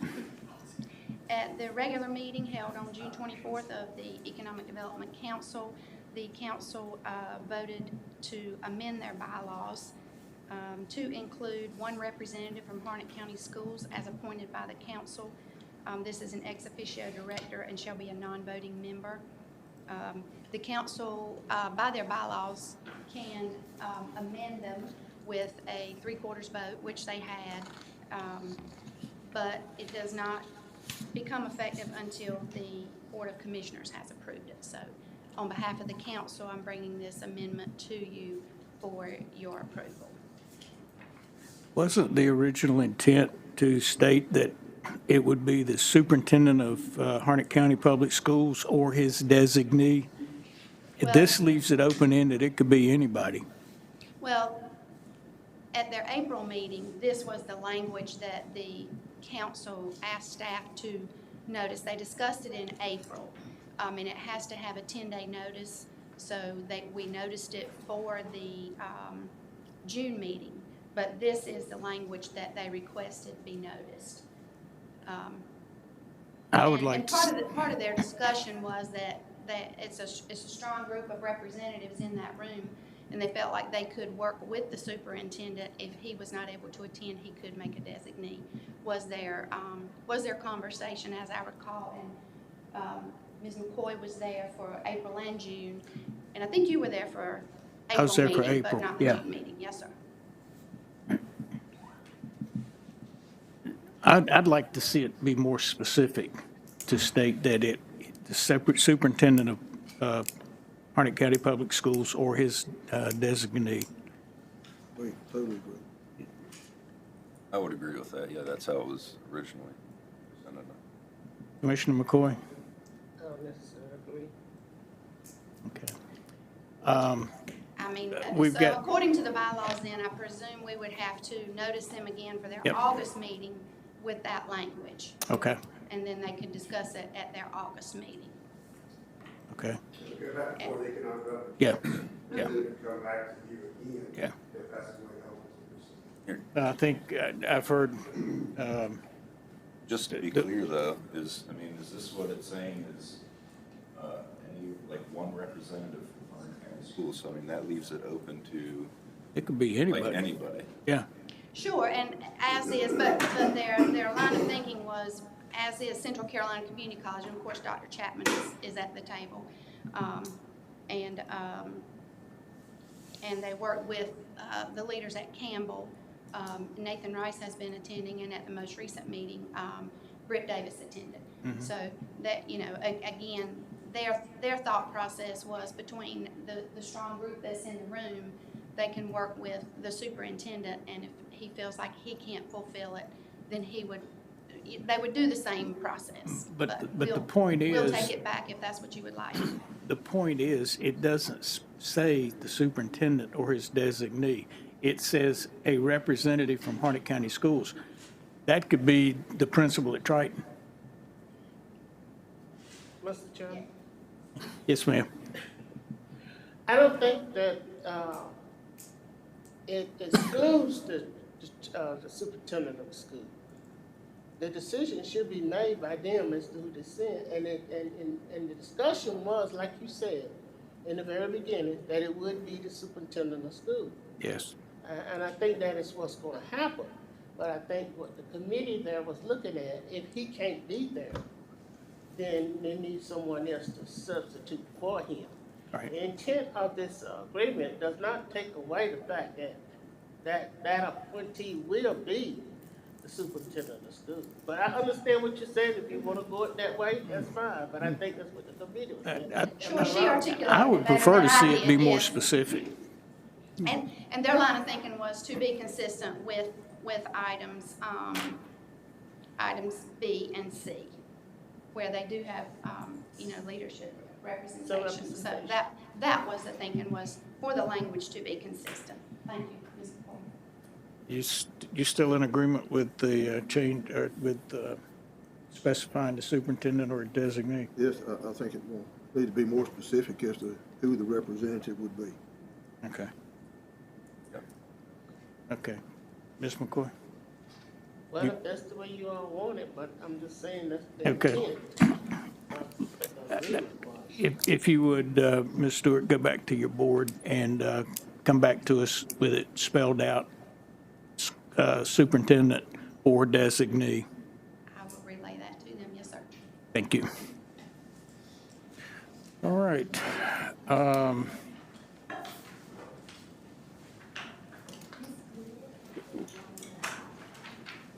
Let's see, the annual county plan.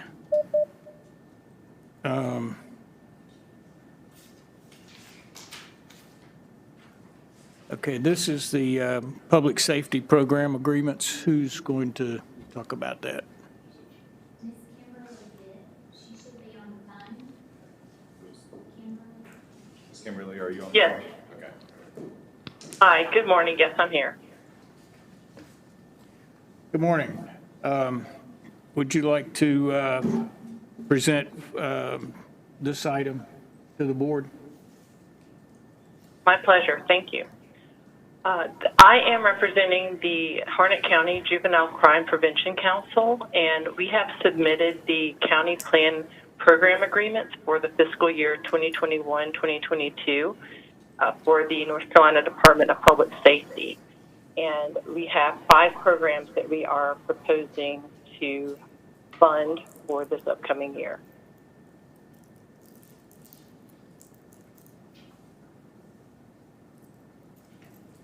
Okay. Do you want to discuss each one individually, or do we want these lumped together? She's prepared to do that. Okay. Could you go through and start with Harnett County Restitution and discuss each program individually, please? Yes, I can. So each of these programs provide different opportunities for youth who have been involved in court-related incidents or in incidents at school. So they've been referred by school resource officers as well as the DJJ. And the Juvenile Restitution Program is a Harnett County program that provides a way for the individuals, these individual youth, to pay back to the community through community service outreach. And there are a number of opportunities that are provided for these individuals to provide that restitution or that payback to the community for their incidents. In juvenile restitution, they have asked for $81,000 to fund their program for this year, and the council did agree to fund them for that full amount that they have requested. Okay. That was in the current budget, is that correct?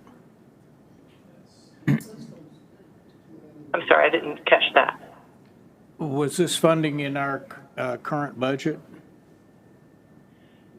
So the majority of the funding actually comes from the state, and Okay.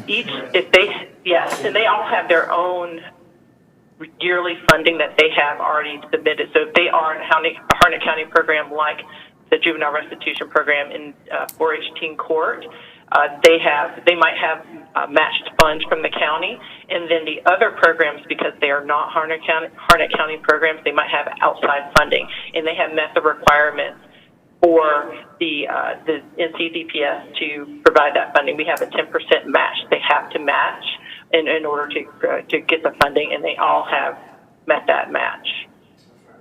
Okay. Mr. Chairman, I just Yes, want to yes, ma'am, Ms. McCoy.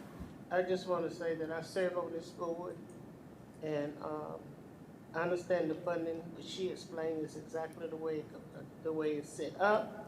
And I just want to say that this organization do real valuable work for the, I would say, teenagers and through the court restitution, 4-H teen court, all of these categories.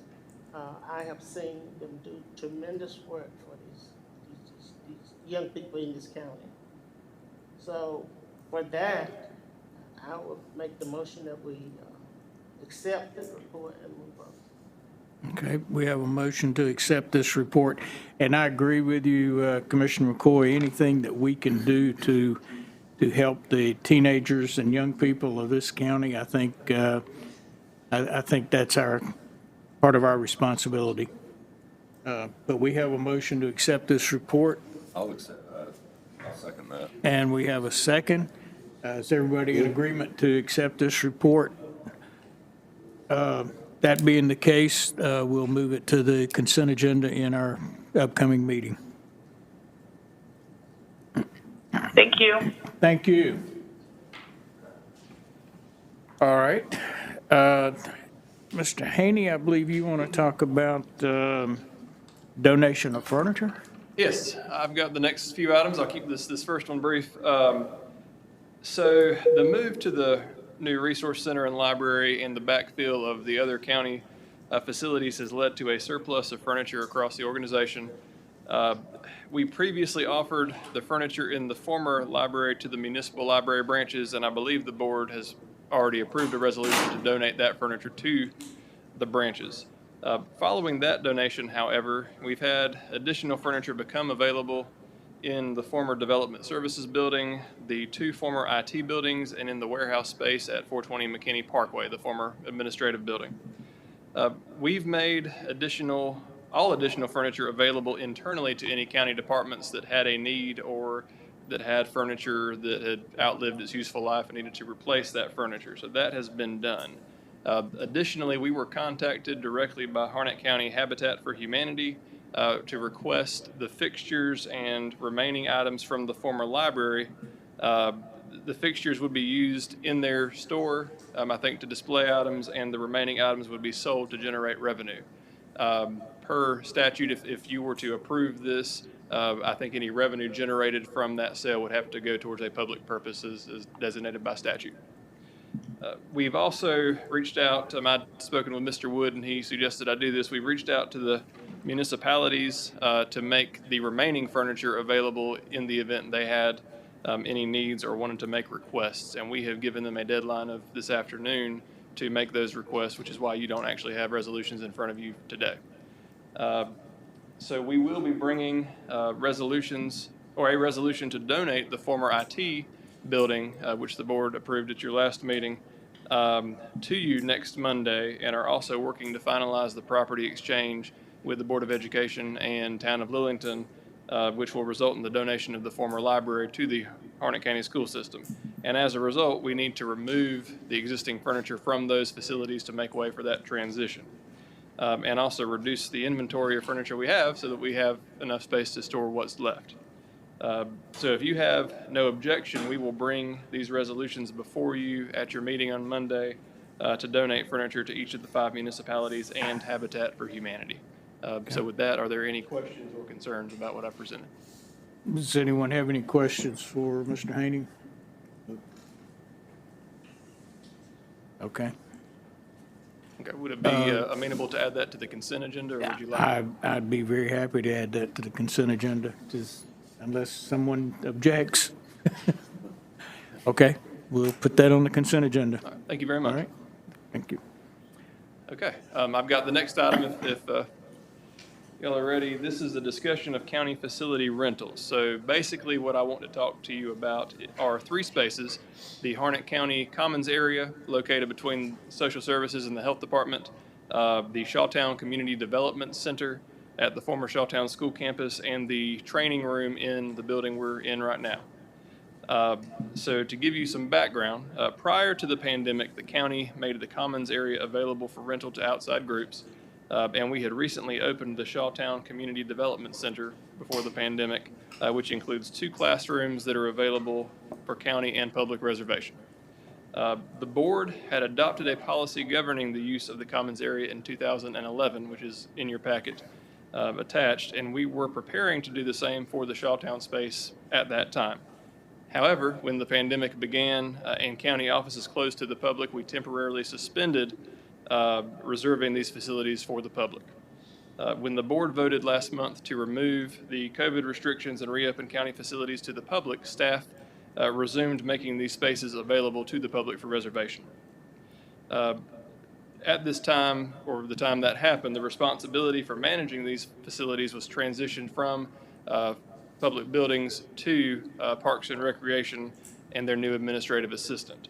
The department already manages reservations for park facilities. They've got a software program that allows them to effectively do that. So it made sense to us to transition that responsibility to the newly created administrative assistant position, which also controls access to the administrative suite in this building and manages the schedule for the downstairs training room. In addition to the Commons area and the Shawtown facility, as I mentioned, the county also opened the new Resource Center and Library, which includes the training room I just mentioned. We have met internally several times over the past month to discuss the coordination of these spaces and the development or revision as appropriate of the policies that govern their use.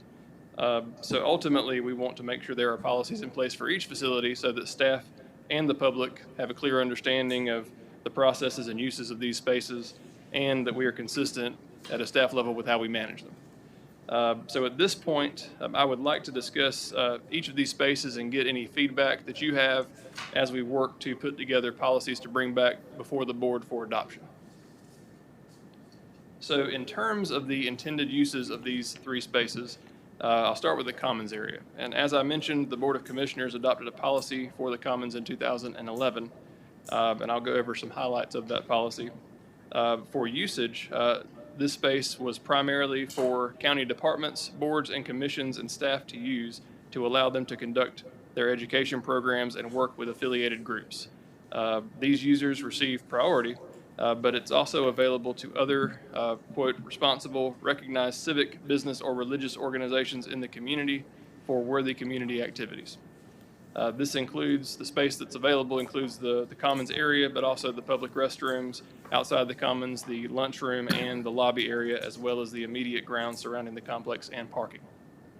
The county manager or his or her designee has the authority to refuse or cancel uses that are, quote, from the policy, not in the best interest of the public or the county. Events may also be canceled if the county requires the use of the space for another government function. And typically that would happen after a hurricane, where, after Florence, we brought FEMA in to manage their process, as well as DSS, I believe, has operated their DSNAP program in there before. So those are situations that would require us to make that space available for those purposes. The manager also has the authority to, or has exercised the authority in the past to waive the fees and has received requests to do so, depending on the need. The hours, the policy states that the Commons is available for meetings between 8:30 and 4:30, Monday through Sunday, and from 6 p.m. to midnight on weekday nights and Saturday night. In terms of fees, my understanding is that we have historically not charged any fees to the civic organizations that use the Commons, and this includes political parties. I think recently we had a situation where, with the transition of the facility, both the Democratic and Republican Party had asked to reserve the facility, and they were informed of the fees. I believe the Democratic Party, I think they had already paid their fees, and I got a call from the Republican Party asking about why things had changed, and our intent was to keep things the same as they were until the board has a chance to weigh in on how you'd like it to operate. So we have since adjusted that and informed everybody that there are no fees for that purpose at this time, unless the board were to change that. For-profit events are not allowed. However, we have allowed fundraisers by nonprofit organizations, and fees are typically charged for those events, as well as for events put on by churches and other organizations. And the purpose for that, per the policy, has really been to capture the work that's required to actually host those events and the staff time that's needed to put that on. So that's the Commons. For the Shawtown site, the intent was to use the space similarly to the Commons area, the 2 classrooms, to allow for community meetings and events, as well as for use by county departments and partners, along with the other occupants of that building, such as Boys and Girls Club and the Police Athletic League, which both have used that space in the past. We had discussed charging a deposit to reserve those spaces, which would have been at a lower rate than obviously the Commons, just due to the size of the space and the community need. And finally, the training room in this building. So the original intent was for this space to be used primarily for meetings, trainings, and programs by the board, county administration, county departments, and county partner organizations. It would be open to the public, so long as they were involved in a meeting or program that was put on by one of those entities. So we would have, I think the library is having some programming this summer that the public, is invited to attend, to use that space. When we opened this facility, priority was given to the departments in this building, followed by the other county departments. And we've seen pretty consistent usage of that space since opening this building, partly I think due to COVID and people wanting larger spaces for their meetings, but in general for the need of county departments. So one issue that we face in opening the space up beyond this usage is the staff resources that would be required to manage the space, one, outside of normal business hours. We would need some type of supervision, and there is the use of the AV equipment in the space, which is more substantial and complex than what we actually have currently in the Commons. Also, as you know, the room has carpet rather than the flooring. We have LVT in the Commons, which makes hosting public events with food and drink a little more problematic in terms of the potential spills and upkeep. So at this point, I really wanted to just get that in front of you to talk through the thought behind these spaces and get board feedback for what you would like to see as we work on amending the commons policy and also developing policies for the other two spaces. And I think that the big issues that we've identified in this would be, what do you see for the permissible uses of the space, of each space? Whether you think fees should be charged, and if so, to what users and in what amount, and then what hours we would make these facilities available for. So with that, if anybody has any comments, feedback, or questions, I'll be happy to answer. My first question is on the commons area. This $250 deposit due at the time of the application, is that or any part of that refundable? Yes, the deposit is refundable.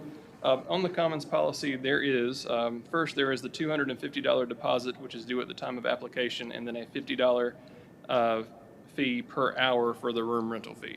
The $250 deposit is, it matches, if you look below on that policy, the $250 cleaning fee. If cleaning was necessary after the event, that would be used to do that, but otherwise it is refunded to the user. Okay. I think maybe that needs to be clarified in your policy. Also, the table and chairs set up and take down. If somebody wants to rent the commons and have the county set up the tables and chairs, I have no problem with charging that. If the Democratic Party or the Republican Party is having a meeting and they want to set up the tables and chairs, I don't think we should charge for that. Yes, that is actually how that is used. Mr. Chairman, may I Yes, ma'am. speak? Yes, ma'am.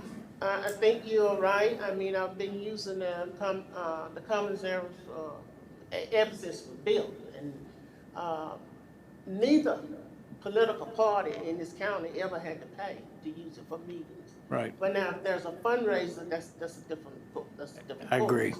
So I wholeheartedly agree to that. In fact, I called Brian and I brought it to his attention because I knew how it was organized for the public to use those facilities. And can I make one more suggestion or comment? Is the $50 an hour rental fee. That's pretty steep. I think maybe we could come up with a flat fee, and then if it goes past a certain time, then implement. Let's say somebody wants to rent it all day Saturday, okay, until midnight or something. Once it goes past about 10 o'clock or something, then we could go to the $50 for each additional hour.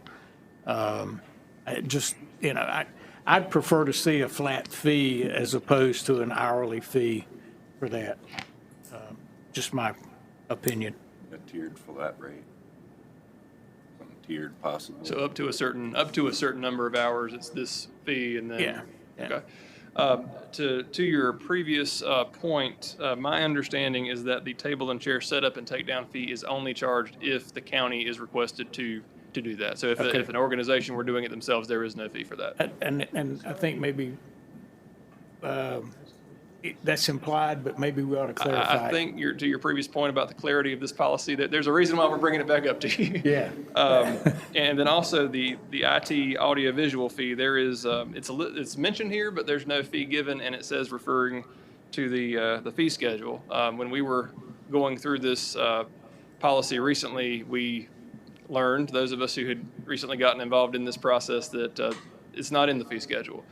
So we'd like to put it there if it makes sense to do that. And then, obviously we want a policy that, we want the policy to be clear and for staff to adhere to the policy. Yes, Commissioner McCoy. There was never a fee. There was never a fee to use the video or the setup for the county to come in and set it up.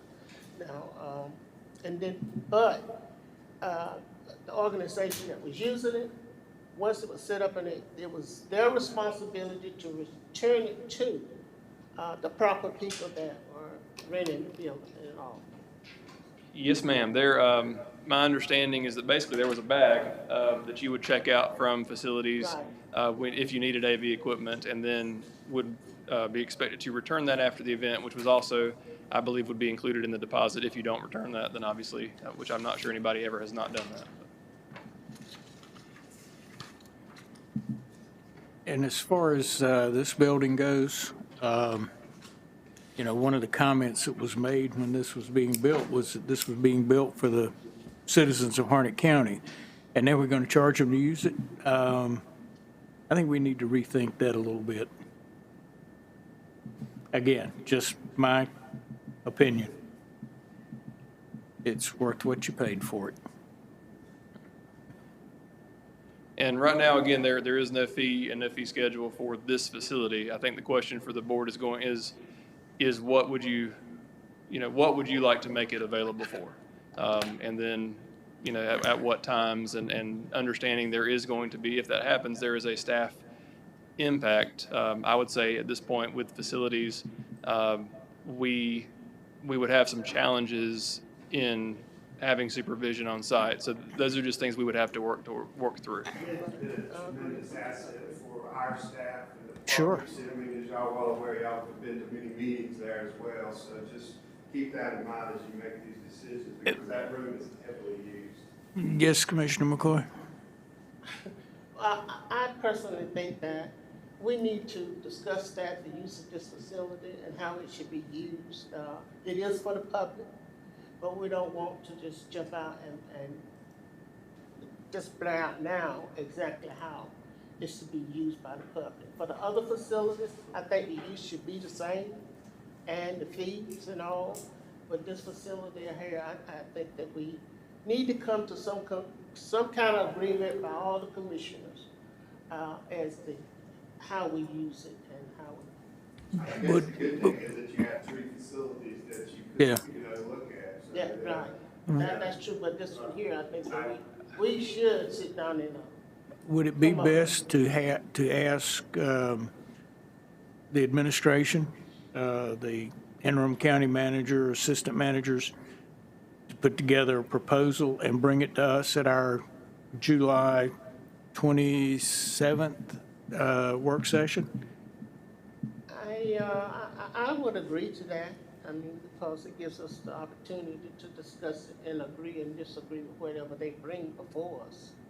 If you're amenable to that, we can certainly, we can actually put together some draft policies with obviously questions that we would still want you to answer to bring to that meeting. I think part of the intent, or I guess one of the things that this building would do is that you've got events that were previously in the commons that were required to, and that would take away from the public's ability to use that facility, that have transitioned over here, which, you know, there are more spaces, so more spaces have been opened up for the public. Right.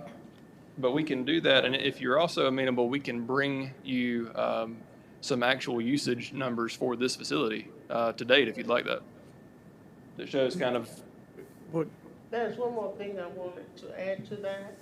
The library, they always had a schedule of using the meeting rooms in there.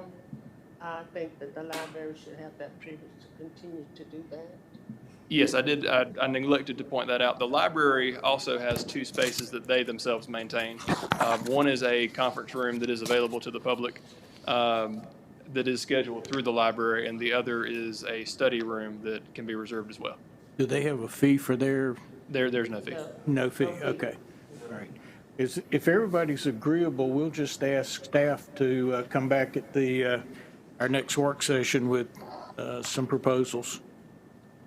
I think that's a great suggestion. One thing I may add, if I may, is that we'll get you a draft of all 3 facilities. And if you as a board decide to change anything and raise the fee, you have to have a public hearing because you're amending what's already been adopted by the board of commissioners. So that would be for the commons, that would be for Right. if you don't want to charge for downstairs, that's fine, but we'll get you a clear policy. Right. That y'all agree on, if that's. And we could have a public hearing at our first meeting in September. Well, yeah, we have 2 meetings in September, at our first meeting in September, yeah. Yes, I think we can go through it at the next work session and see if you feel at that point you're ready to move it to the Right. next voting meeting. Okay. In the meantime, Or do I understand that if one of the political parties or, well, anybody really, but if they want to use the commons, they can use that at no charge, just like it was pre-COVID? Correct. Okay, all right, good, thank you. And that was an error when we transitioned the process, and we lost some internal memory of how that process worked. But we've since cleared that up. Okay, good, thank you. Okay. All right, the next item is the recommendation on the septic tank hauler and portable toilet wastewater treatment plant fees. I would like to ask that we move that to our July the 27th work session. Hopefully, Mr. Wood will be here. This is not as straightforward as you think it is. This is a little complicated. Wood has spent a lot of time on that. I know they've called. He has. Entities and organizations to look at that, and he has some detailed notes on that side. Yep. Thanks, Mr. Vice Chair, for that, and I know he would be amenable to that as well. Right, so 27th. 27th, yeah. Okay, and same thing with the executive search firm. I'll ask the board what their opinion is, but I'd like to, I think maybe we ought to move that till the 27th also. I agree with that. I agree. Okay. He got all the information on that, and he wanted to present that to you, then y'all make a recommendation about it. Right. In the meantime, just on that topic, there was an initial RFP and you received 4 proposals. The second RFP, you received another 4. One of those was a duplicate. Is there anything that you, the board, need or would like staff to provide to help with that, or you have everything you need at this point? I think all those applications were sent digitally and paper copies are available as well. Yeah, I think I can't speak for everybody, but I personally feel like I've got everything I need, except a good firm. Fair enough, thank you. All righty. Mr. Price or Mr. Haney, do you want to do the county manager's report? Sure, we'll have to tag team on this, and Melissa will have to keep it straight. Let's see, all right, you want to go over the agenda review first? Sure. You should have a draft there in front of you, so there's a number of changes on that as we go down the list. I know a lot has been added to consent. Let's see, let's start at the top there. So we're still keeping the opioid on consent. We're removing E, and we're putting that on the 27th workshop for the school bus stop on. Is that correct? All right, the tolling agreement between Harnett County, West Central Water Sewer District. What that was just an error that just needs to be corrected. So that's why you have that on consent. It's just an error that was spotted. You heard Thomas talk about the Matthews property at the across from the airport, so that will be on consent. Then H will come off.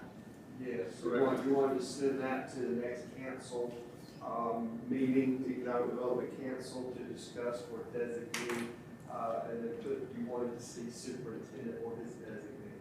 Yes, that's correct. Cardinal Consortium, you know about that? Yeah, that's the consortium that the library uses and gives us access to materials from across the state. That works great. I ordered 3 books, one from both ends of the state and one from the county next door. Yeah, that's pretty cool. Yeah. Okay. The one called Medicaid non-medicine transport, That's just one of the contracts that's required for the Medicaid transformation that emergency services put forward. the next one is FAMPO. Anytime a new member comes on FAMPO that you're well aware of serving on FAMPO, you have to do an agreement, a memorandum of understanding that all entities agree upon. So they're adding Fort Bragg Military Reservation as a voting member. So all that is that you agree to that, but Harnett County being a part of FAMPO. That's just formality. Let's see, then you've got grant agreement with parts. That's to no issue. Total match is 74, that is budgeted for through Hearts. Health Department with WIC, amount of 11,582. Division of Aging, supplemental funding in the amount of 58,548 for the nutrition program. Same thing with Division of Aging to allocate 56,586 in the nutrition care funds.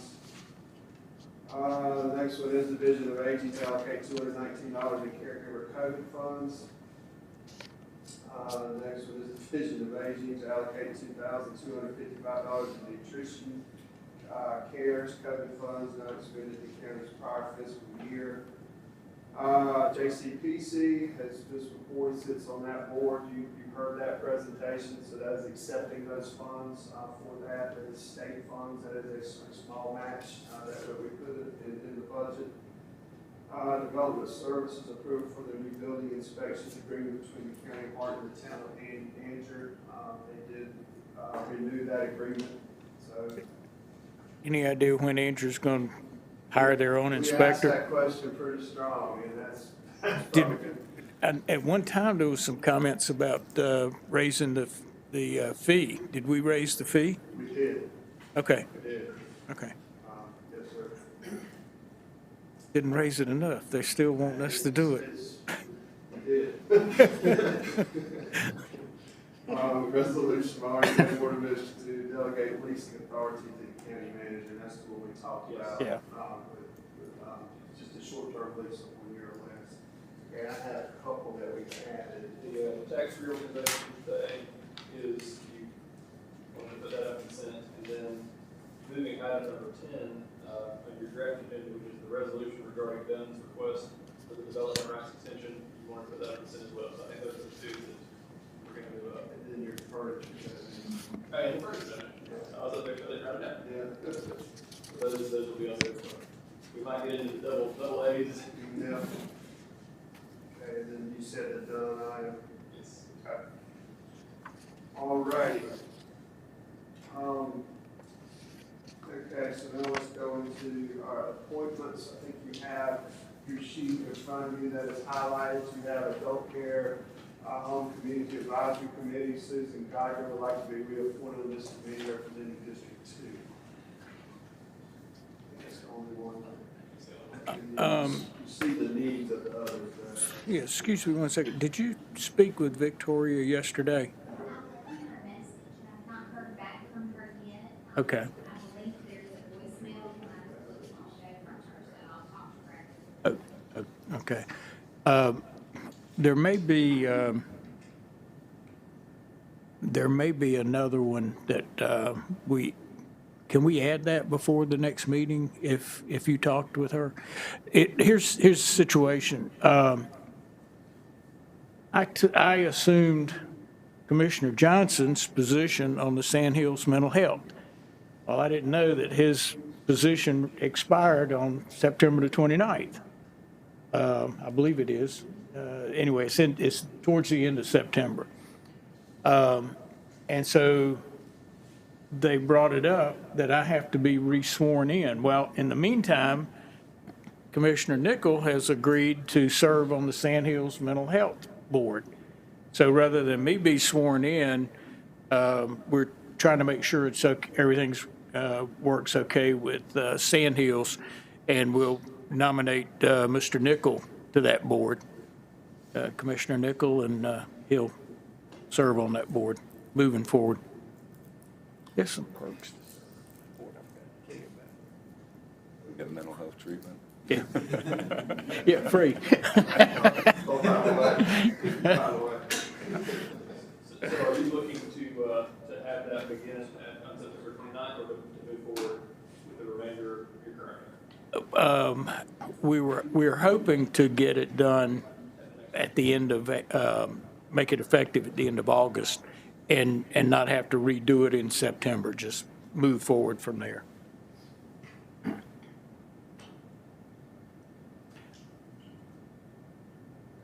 want to speak about number 7? So item number 7, there were some residents of Wild Plum Lane and Walter Waddell Road who reached out to Mr. Wood wanting to speak to the board. to request assistance with having a state-supported road constructed in their community. This, I believe, is similar to a call that the chairman received and forwarded to us to call a lady back. I don't think she's the one that requested this, but it's a road that is in private road It's in down my disrepair. way. Pardon? It's down my way. Okay, yes. It's off of Twin Ponds, off of Buffalo. Okay. And I It's think Reese the road, Drive or something. it is the situation that we've already been engaged with. There's a road that's in disrepair that they would like to be taken over. The county obviously doesn't have the ability to do that, but I think they'd like to speak to you, and then we can provide them whatever resources. Yeah, I mean, that's fine. I don't have a problem with that. All we can do is make a request to the Division 6 engineer and We always research that and see if it's DOT acceptable. Sometimes it is, sometimes it's not. It's kind of hard to explain, but we'll be glad to listen. is that road inside of Fampo? Yeah. No, it's not. It's not in Fampo? It's a private road, isn't it? Well, Isn't it a private? I don't think it has anything to do with DOT. I don't think it was that standard. Correct me if I'm wrong. my issue that was brought to my attention, or the issue brought to my attention, was something along the lines of, I guess the planning department with, the road was getting washed out due to drainage. There were issues, I guess, with a new builder coming in, was supposed to, that had built a couple properties there, and the diverted water is washing this away. So, I mean, she was trying to figure out which avenue to approach, Maybe it it sounds may- like maybe a different issue than. yeah, it sounds a little different than what's going on, but it's the same. And even out Marks Road, I've had a couple requests lately of some of the side streets, those to be looked at, to be taken over by either DOT or by the county, just for passability of emergency vehicles. A lot of elderly go down those roads. An emergency call that they have actually had to bring up those residents on like four-wheelers, four-wheel drive vehicles. Okay, so. Well, we don't do roads, do we? The county has to. That's And the Mark Road, that issue, I have, tackled with that issue for many. if y'all incorporate and become a town out there, y'all get the pleasure of working with the roads. And if I had a nickel for every time I heard that. Typically, we engage with DOT and serve, as we provide that information and we'll engage with them, but it's ultimately up to DOT what they'll do, and whether or not there may be any grant funds available. I think I talked with Larry Smith with Emergency Services, because the emergency response issue did come up, and he reached out and he said that I think very few times has there been grant funding available to assist residents in that way. All right. All right, so the next two are what Steve Ward had presented to you as far as the approval of North Arm wastewater treatment plant capacity upgrade project ordinance. And then the second one is the plant upgrade project. So he explained that in detail, about how that works. We have the engineering firm, so that's what those two are. You asked to put Doug's ETJ request on consent, so we did that. The same as 11 is going to consent for the furniture donation. Number 12 is the resolution to convey the former IT building at 201 West Front Street to Harnett County Schools. And then number 13 is something that we want to bring to your attention to see if you're comfortable with putting this on the agenda. I've not had a chance to discuss this with Mr. Wood, but we talked yesterday and wanted to bring this before you. The ISP that we're working with on our broadband infrastructure has made the county aware of an opportunity to apply for NTIA, which is the National Telecommunications and Information Administration broadband infrastructure grant in the amount of $15 million. And the requirement is that there would be the county would apply, there would be a 10% match requirement. That would be 1.5. And Cloudwise, as per what their proposal, they would contribute $750,000 $750,000, and the county would be responsible for the other $750,000, which would only be spent if the grant is received, which obviously That's a no-brainer. So what we would like to do, if you're comfortable with this, have finalized, the deadline is mid-August, and I asked them, we had a meeting with them yesterday, and I asked them when the board needed to make a decision if we were gonna move forward with this, and they said immediately. So we would like for them to present to you, kind of give you an update on where we are with broadband, and then talk to you about this project and get your, the request would be to authorize staff to apply for this grant. And NTIA, they do grants all over the country. I mean, I've listened to some of their webinars, and they're top notch. Yes, and obviously, broadband is the top priority of the board, is something Yep. that we're looking strongly at, and obviously, we want y'all to be aware of every opportunity to move that forward. So if you're comfortable with that, we'll put that on the agenda, and there will be a presentation for you to discuss that in more detail. All right. Anyone have any other questions? Statement, I think we ought to do whatever we need to do to get that moving forward soon. Yeah, great. I agree with you, Commissioner Johnson. Okay, do we have a need to go into closed session? Yes, sir, Mr. Chairman. Oh, excuse me. I'm sorry. Did I miss anything? That was all my notes. And just be mindful of your upcoming meetings and dates. Yeah. There's quite a few on that. Yep. I know Shannon and Melissa are getting y'all squared away with the conferences coming up. Your breakfast with Campbell for the strategic planning. Look at those dates. Are we good with this? What we're doing? Yes, on August 17th is when we've scheduled the board's strategic planning retreat with the school government, and we will be sharing, I think next week we'll give you an agenda for that meeting. They're finalizing that now. Okay. Thank you. All right, thank you. Appreciate that. Yeah. Can I give an update? Okay, so today, at 11 o'clock, the county sold the remaining 43 million of the GEO bonds, that remaining authorization. I understand we're having some outside email issues, but right now it looks like we have 13 bidders. The lowest bidder appears to have been, City Roof Global Markets with a TIC of 1.47% for our total true interest cost. And it looks like the county's gonna receive about 6.2 million in premium. So, once we get those certified, we'll give you we'll distribute the new numbers, but that's, exceptionally well, considering the increase in the construction costs and all of those. But that just kind of ties back to, we talked about debt ratio, our assessed value, all of this and all the policies that everything goes into today. Today is where we benefit from all that work, so. Good job, Kimberly. Anything over zero. Thank you, Ms. Honeycutt. Appreciate that Good update. job. Commissioner McCoy? Mr. Chairman, we do have a need to go into closed session to discuss certain personnel matters and to consult with the county legal counsel in order to preserve the attorney-client privilege concerning the handling of certain claims, namely the workers' compensation claim of, what is this, Martavius Randall's, IC file number 2003700. We have a motion and second. All in favor of going into closed session, please raise your hand. Get that, Mr. Jordan. Aye, whatever. Okay, we're in closed session. Thank you.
To adjourn. Mr. Chairman, I make a motion that we adjourn. Second. Have a motion and a second. We adjourn. All in favor, please say aye. Aye. All opposed? We're adjourned.